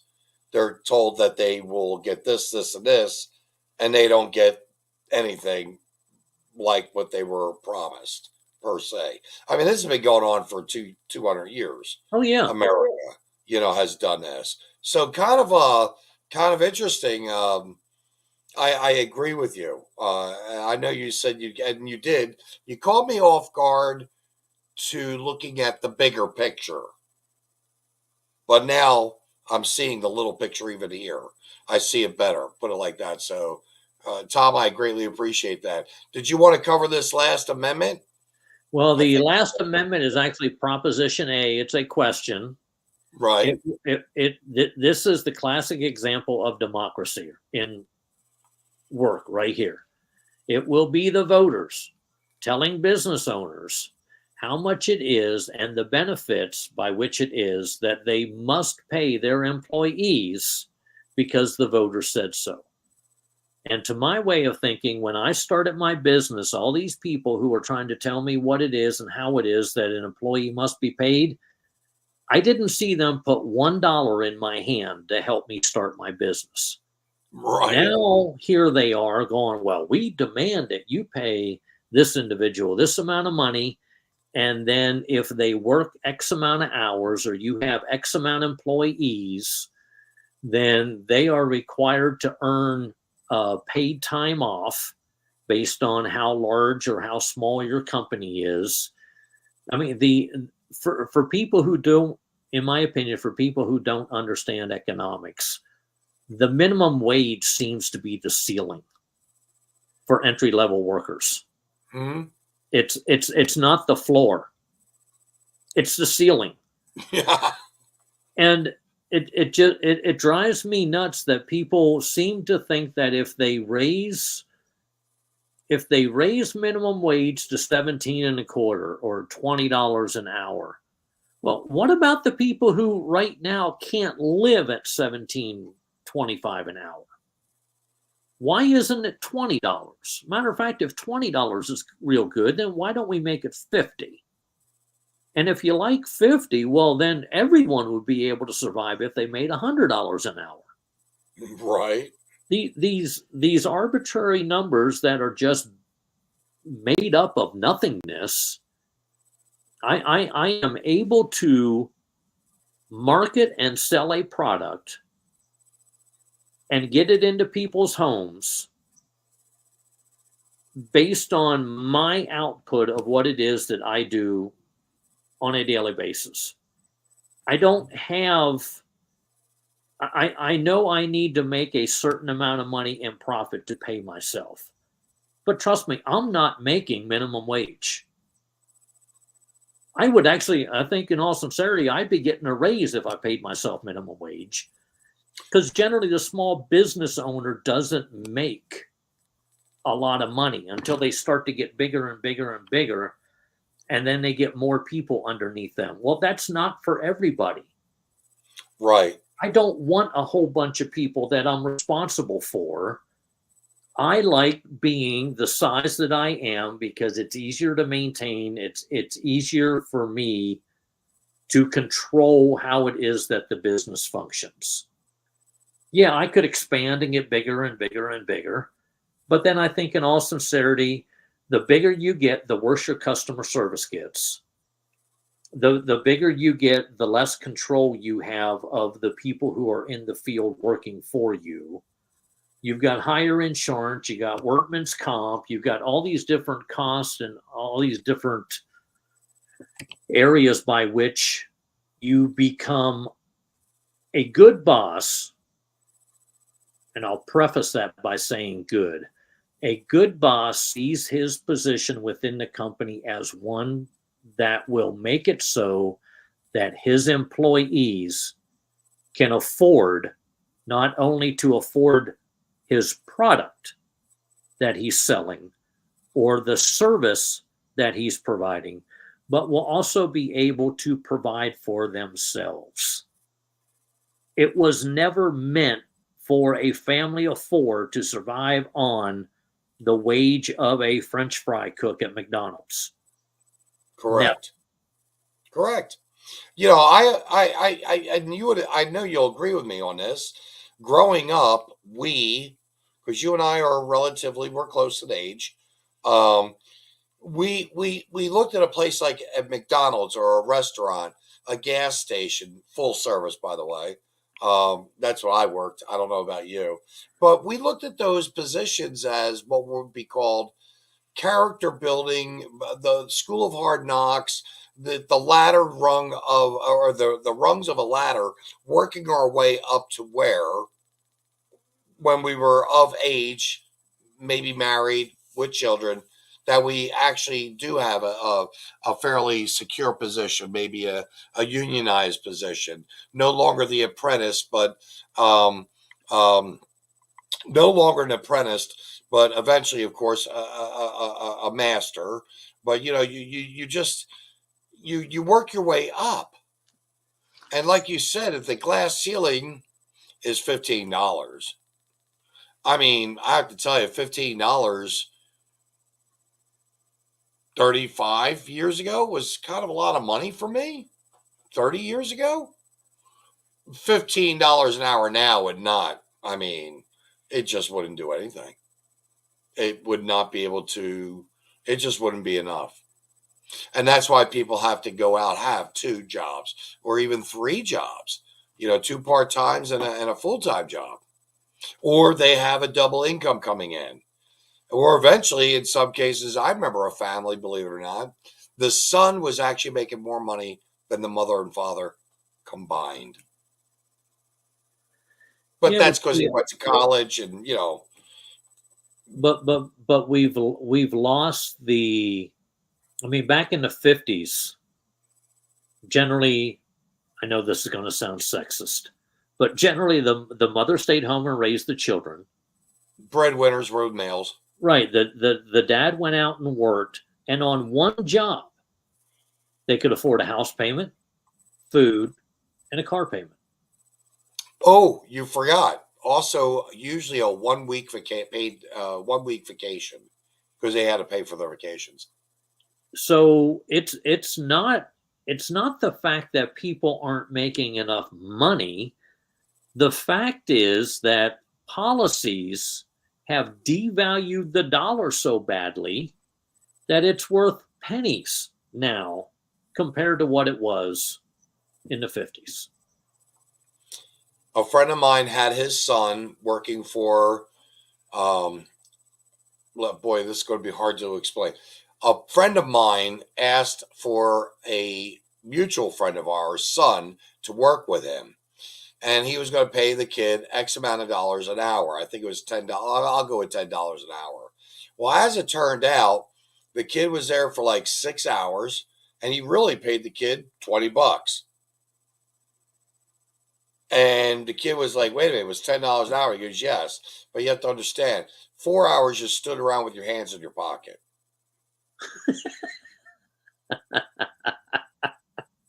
So what did I get for 6 hours with you? I got 2 hours of work. I got 4 hours of you playing pocket pool, for a lack of better phrase, I guess. So what now, was that boy's father upset that his son only made, say, $20 in 6 hours? Of course he was. He shouldn't be. But yes, he shouldn't be, because his father should turn around and say, you know what? You didn't assert yourself. You didn't have ambition. You showed no gotcha moments. Hey, you couldn't pull. I mean, I'm still helping. I'm still working. I'm still trying. And so when you're working with that kind of mindset of youth at this time in our across the board in our society, you're really struggling. I meet kids left and right. Initiative. Yeah, there you go. That's a good word. There's no self-initiative. They just, so I'm going to pay you what I think you're worth. You're not getting $60. You're going to make 20 because that's all you were capable of doing. My last 2 years of high school, I had the opportunity to attend Franklin County Voc Tech, and I took Masonry classes. So in 11th grade, we would attend Votech for 3 weeks and attend school 3 weeks, and it would go back and forth. So you'd learn a skill, or you'd learn a trade. So they had auto body, they had mechanics, they had engineering, they had everything that you can possibly think of. It would be a micro dream. And during our senior year, one of the richest people in the area that I lived in decided that he was going to build a warehouse. He hired the kids from Votech. There was an agreement that was reached that for the 3 weeks that we were supposed to be attending Votech, we would drive to the job site. Now, he paid us minimum wage, a whole grand $3.65. Ooh. I think minimum wage was $3.25 back then, so he paid us 40 cents more an hour. But we would go in, and instead of going to Votech, we would report to work, and we would work the same hours. Monday through Friday, we'd be laying brick, we'd be laying block, we'd be pouring foundations. And he had, basically, there was one individual who oversaw the project, but everything was built by student labor, basically, the whole entire warehouse. And then even after I graduated, the next few classes also got to do what it was that we were doing. So we were earning a weekly paycheck, $3.65 an hour, working 40 hours a week. Man, that was good money back then. Mm-hmm. I mean, I was making $3.25 an hour in the summertime being a lifeguard at the community pool. Oh, lifeguards now. Oh, lifeguard. Do you know what a lifeguard makes out in California or New Jersey right now? When I was stationed down in Florida at Fort Walton Beach, I was the lifeguard for the summer on Fort Walton Beach. And we were making at that point in time about $27 an hour. And that was in 1983, 84. And I was just about ready to say they're pulling almost six figures. Oh yeah, I've seen some of those guys that are in excess of $100,000. And crazy. But don't get me wrong. They'll tell you it's. I mean, they literally could die at any given point in time. They literally could die. That is true, and you know that It as is. well. Yes. But I could literally die walking out the front door of my house on any given day too, and I'm not. You're not getting $100,000 to No, do I'm it. not. Oh, you know what? Now that we're laughing, I think we ought to leave that on a lifeguard joke. Do you have a lifeguard joke? I don't. It's been so long since I've been a lifeguard. It's not even funny. I mean, I'm lucky if I can still swim 400 yards. I've got a lifeguard joke. Lay it on me. So the lifeguard is sitting up in his little seat, and the women are just flocking over to him. So this guy days. Oh yeah. So and he's in a Speedo and so on and so forth. Anyway, the women are flocking on him. You know, he's got the abs, the whole 9 yards. So this guy's walking by and says, "Hey, what's your secret?" He looks around. He says, "I put a potato in my Speedo." So the guy next day he comes to the beach. He's walking around. The women are laughing at him. He goes up to the lifeguard and says, "What am I doing wrong?" He said, "You put it in the front."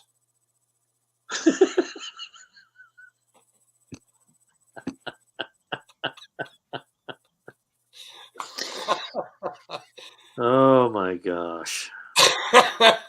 I have them. I do have them. My son would say that's a dad joke, by the way.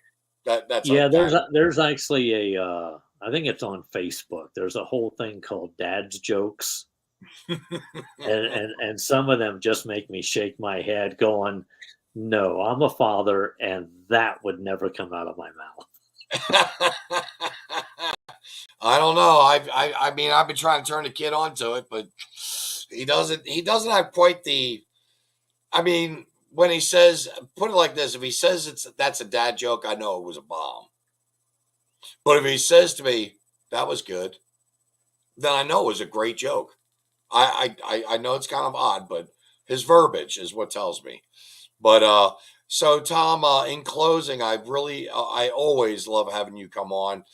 Kind of funny because I had my Constitution book, I had my paperwork, all my one-liners. I mean, I had it licked, and then you threw that curve. And it was really funny because I was upset about not being able to read in clarity on the common denominator Facebook page. Vote no. There was one that said, and on it said vote yes, and that was to the voting. It actually said vote yes. So it is our, and I think both of us agree that we don't want to vote yes on any of these amendments whatsoever. No, they're only going to hurt us. I mean, it is, and I can say this proudly, it is the official position of the Locke and Smith Foundation and the membership of the Legislative Committee. We reviewed every single one of these amendments. We reviewed them for constitutionality, and the fact that you've got favoritism, you got set aside, you've got language in there that makes it appear as if education is going. I mean, one of the gambling ones. It's payable towards early literacy reading programs, as long as it's done within the public education system. That's what the gambling one's for. But we've got to get away from trying to make it so that we amend the Constitution every time that we want something. Yeah. We've got to stop going to the government and asking for permission to do those things, which the government does not have any authority to do, because we did not grant it to them. Yep. Anyone who reads Article 1, Section 1, Article 1, Section 2, Article 1, Section 3, it clearly states that the people are the supreme authority of government. The fact of the matter is we've allowed government to get completely out of control. Yes, if people would pay more attention to their local government and they would pay more attention to their state government, it would not matter who occupies the Oval Office. You're absolutely right. And you know, I've got a gentleman I'm working with here. I've always referred myself to Heath Gilbert of Cameron, Missouri. God bless you, Heath. You're a hero to me. And believe it or not, the man does know policy. He knows sunshine law requests. He knows that the dirty books are in the school. He knows that the police have the eunuch school resource officer has no general orders and the reason why I call him a eunuch is beholden to the quote superintendent, who is technically the chief of that little police department in that high school. They've got no general orders. And at the same time, this eunuch school resource officer, Johnny Palmer, by the way, I can say his name proudly, he won't do investigations the way he's supposed to by his oath. And really everything kind of seems to go to the oath of an elected official or the oath of a person that's placed into a position of. And when people don't follow what they're supposed to do, which is to serve, in this case, serve and protect both the parents and the teachers, and they're not doing their job, they need to go. And so right now, believe it or not, Heath is being labeled a sexual deviant because he wants to get the books out of the school. And everyone says, you're focused on just that. And he's like, no, I'm not just, I'm focused on many other things. The student handbook, the policies, the police, the porn book, a plethora of sunshine law requests. He's involved in it all. And he's beginning to get this negative, ugly, and don't get me wrong, I like hearing it. He likes hearing it in the long run because he can just look at them and say, sorry, but these are facts. And all you're doing is just sticks and stones. You're calling me names. But we have to, and my HOA. I don't know if I was able to tell you about the HOA, but 3 members stepped down earlier than the elected positions were supposed to be open and vacated. And 1 maintenance guy supposedly stepped down, was fired. And they've got 2 of those people, 4 people, possibly with criminal charges coming against the HOA, against them, because they technically, I believe, they've broken some laws that took money from the residents of our HOA. And for, of course, for the past year and a half, I've been the bad guy, you know, and that's the whole thing. You know, you've got to feel free to open your mouth and say, this is wrong. It's wrong here in my HOA. It's wrong here in my county. We don't want to do that, but we have to. To my knowledge, there is not a public library or a school library where you can walk into and grab a Hustler magazine. Correct. But yet, for some reason, they'll forget about all those other books that have been taken off the shelves for one reason or another. And they concentrate on certain books that Johnny has two mummies, or, you know, I've seen some very graphic lesbian, gay, bisexual books that they say is age appropriate, but I'm not exactly sure a 6-year-old or a 7-year-old should be graphically reading what it's like for one boy to go down on another boy. Correct. To be introduced to that lifestyle. Right. I mean, it just for people to say, well, that's age appropriate. It's like, no. I mean, if you want to do that after the child is to the point of understanding better those types of things, maybe. But you can easily go down to Barnes and Noble and get those.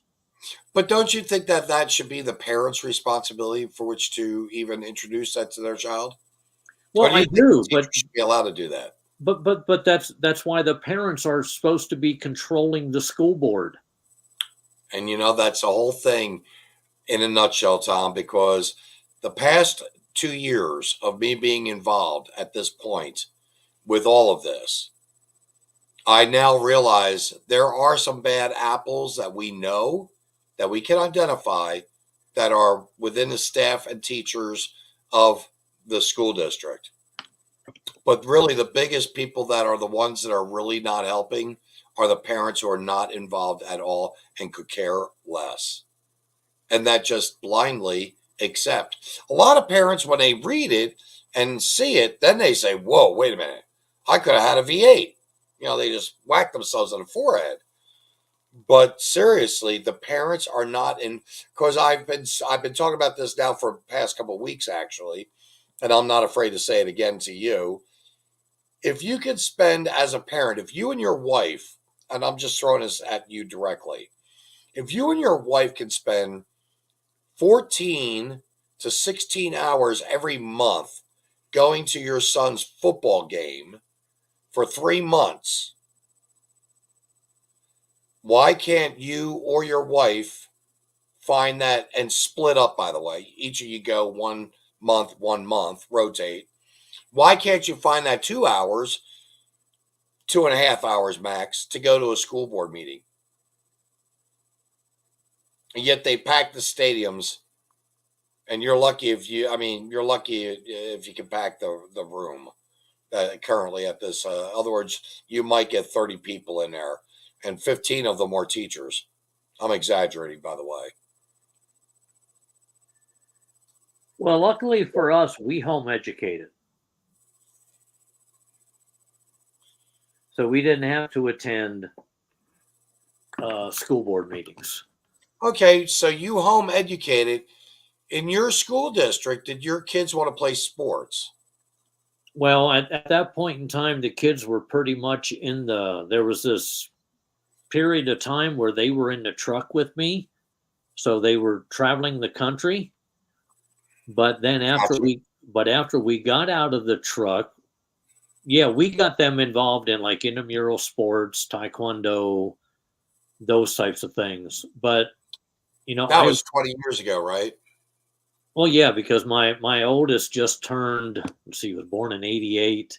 He just turned 37. I guess the youngest one's now 35. Man, I'm getting old. And, and you know, we got them involved in intramural activities. We got them involved in sports. But the school board was their mother and I. Gotcha. I see. I guess her than me, but. Well, I guess that's kind of a bad analogy, but today you would think that they'd be able to at least split, you know, and say, you know what, we really should be a part of our child's education and see what these teachers are doing, if these things are in fact true or not. But, you know, it all starts in our own communities. I always thought DC was where you needed to make the change. Oh, yeah, there are changes that can be made in DC by contacting your senators and your Congress and so on and so forth. But it's really in your own community. Tom, if you like, I know I would like, you want to take us home on this one? Well, one of the, I think in all sincerity, one of the things that most parents do, and I don't know if it's out of, if it's intended this way, but I think most of them see the public education system as basically their babysitter. They have determined that because they pay teachers and they pay the salaries and they pay the taxes, that whatever it is that the government determines that they should be being educated with, then that's the way it should be done. They're not going to challenge the system. And it really, realistically, it hasn't been until recently that this imaginary line has finally been crossed to where a certain percentage of parents went, whoa, wait a minute, you're teaching my kids what? Yeah. Why? I mean, that's not in keeping with my religious philosophy. That's not in keeping with, how it is that my children are to be raised. But your years and years and years and years of ignorance of allowing it to happen is causing the problems, and it's not going to flip overnight. You literally are going to have to start showing up to these meetings. You're going to have to take the arrows. You're going to have to, there are going to be people who are going to call you a domestic terrorist, and they're going to call you all kinds of names simply because you want to stand up and say, hey, wait a minute. That isn't the way that I would like to see for my children to be educated. And in reality, when you walk down the hallway and you pass a mirror, look in it and say, I'm the reason it's this way. Because you have allowed the system to get completely out of control. And now you're furious that the system's completely out of control. You caused it. Right. You weren't there. And the people who wanted to control the system, they kept running for the seats that were available so they could put their ideology to work. And then they slowly implemented what it was that they wanted to implement. I often say that, it doesn't matter whether you're team blue or team red. It always depends on what your ideology is. And if your ideology isn't in, being respectful, being a person who understands what another person's rights are, doing the things that are the difference between right and wrong. Wrong is you trying to convince my child who's a boy that he'd be better off being a girl. Yep. No, that's wrong. 100%. But yet we've got people who see that as right. And you've allowed them on the school board. You've allowed them, not you personally, but you've allowed them to become school superintendents. Those are the people that go into the parameters of the education system because they know that's where they can control the students from, because we've given our children the directive to do what it is that the teacher tells you to do. Then the teacher says, don't take the stuff home, so the student doesn't take it home. So and don't tell mommy and daddy.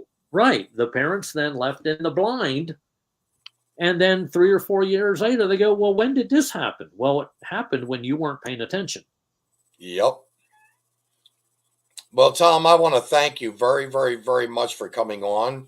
I really appreciated this closing, by the way, big time, because you did nip a lot of things comfortably. I look forward to another conversation with you, as always looking for one with you. And as soon as my attorney contacts me in reference to what's going on, hopefully I'll be reading a complete petition of motions to file in the courts against the state of Missouri, technically, against the county, against a newspaper, people, so on and so forth. I'm not going to stop my fight. I think people need to also realize that sometimes you just have to fight these battles, and you have to do it because it's a right thing to do, and it's a good thing to do. And it's not like something I chose, by the way. But they wanted me a contender. Well, they're realizing that I'm a heavyweight, that I'm not going to be easily thrown out of that boxing ring. So I want to thank you for your support, your knowledge, your guidance, your friendship. Your knowledge here, by the way, is always off the chain. And so again, I thank you very much for coming on, Tom. I mean that. Thank you. You bet. Hang in there on your court case, because they absolutely, in listening to the podcast Institute for Justice has put out, and there's a couple different ones, they absolutely will try to wear you down, wear you out. And at some point in time, you're going to hear that word immunity pop up, because they use it quite regularly. And I think one of the things, stumbling upon this Institute for Justice podcast that I've been listening to for the past several weeks now, and seeing what it is that you've been going through and hearing what it is that you've been going through, it puts that in a whole completely different light. And I really do wish people would step outside their comfort zones and try to put themselves in another person's shoes. And you can easily do that by researching some of these different organizations that fight for your rights, to see how it is that government got completely out of control when they got completely out of control because the people in the black robes decided, I like my version of tyranny, so I'm going to implement it. Yep. Through judicial decree. Yes, sir. But thanks for the opportunity. We appreciate it. God bless you, Tom. I mean that. God bless you.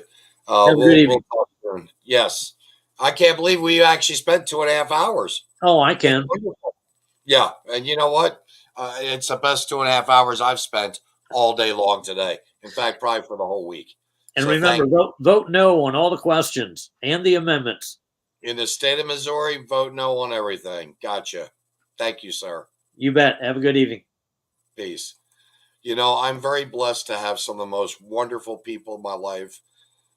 It takes time to meet people. It takes time to understand people. It takes time to learn people. I'm very blessed that I've had people that are much wiser, knowledgeable, people that have hearts. If you've looked at, if anything, if you have an opportunity, look quickly at, go back to Facebook, for the story. His background is exceptional, and knowing, and I forgot about, I forgot about how he homeschooled his kids on the road driving a truck. It wasn't so much that as it was, as we were saying, or that we got caught up to saying that, hey, we look at the system as, quote, a babysitting system. We fully have entrusted and trust our teachers and staff members to do the right thing. And unfortunately, folks, here in Cameron, Missouri, they're making national attention. They're getting awards. They're getting to be placed on the watch list by the Turning Point USA. They had a wonderful write-up article in the Federalist back in, I believe it was in August. Just recently, we had Dr. Kelly Coles for Moms for America come here on her own dime. We had a young man, Alex Stone, who's the nephew or the grandson to Roger Stone, 20 years old. Very obviously a good Christian young man, molded for what he's doing now, which is podcasting the Alex Stone Show. And then, of course, Doug Billings was on. And if you go onto the common denominator, you can listen to everything from the speeches that they made. You can listen to Doug Billings as he's the disruptor. I kind of liken to say about Doug. If I was a cartoon illustrator, if I could put a can of Raid on the screen and put his head on top of that Raid and opening his mouth as if he's talking with a little caption, I'm Doug Billings with the Right Side Podcast with Doug Billings, and then watch all the roaches, because that's what I would put in the background. All the roaches that he's talking to, and put the heads on, the different roaches of each of the school board members, because that's what they are right now, in my opinion. They're cockroaches. She gavelled down, they scattered, they disappeared. And then, of course, then they go into, quote, I guess they went into another closed session, which was another violation of the Sunshine Law, meaning that going into a closed session at that point was not on the agenda. And so you've got to understand, folks, it takes a whole village. It takes a village. And right now we've got a big election coming up. Voting's very important. It's the biggest stress. I think 7 out of 10 people are stressed out. All I know is I hope that you're going to vote from your heart. I hope you're going to vote with guidance of God and Jesus in your life. And more than anything, I'm going to hope that you're going to vote for your fellow man and woman here in America, because some of them may not be voting the right way because they've taken that Tide Pod blue pill. They've just focused in on that hatred and on that evil. And until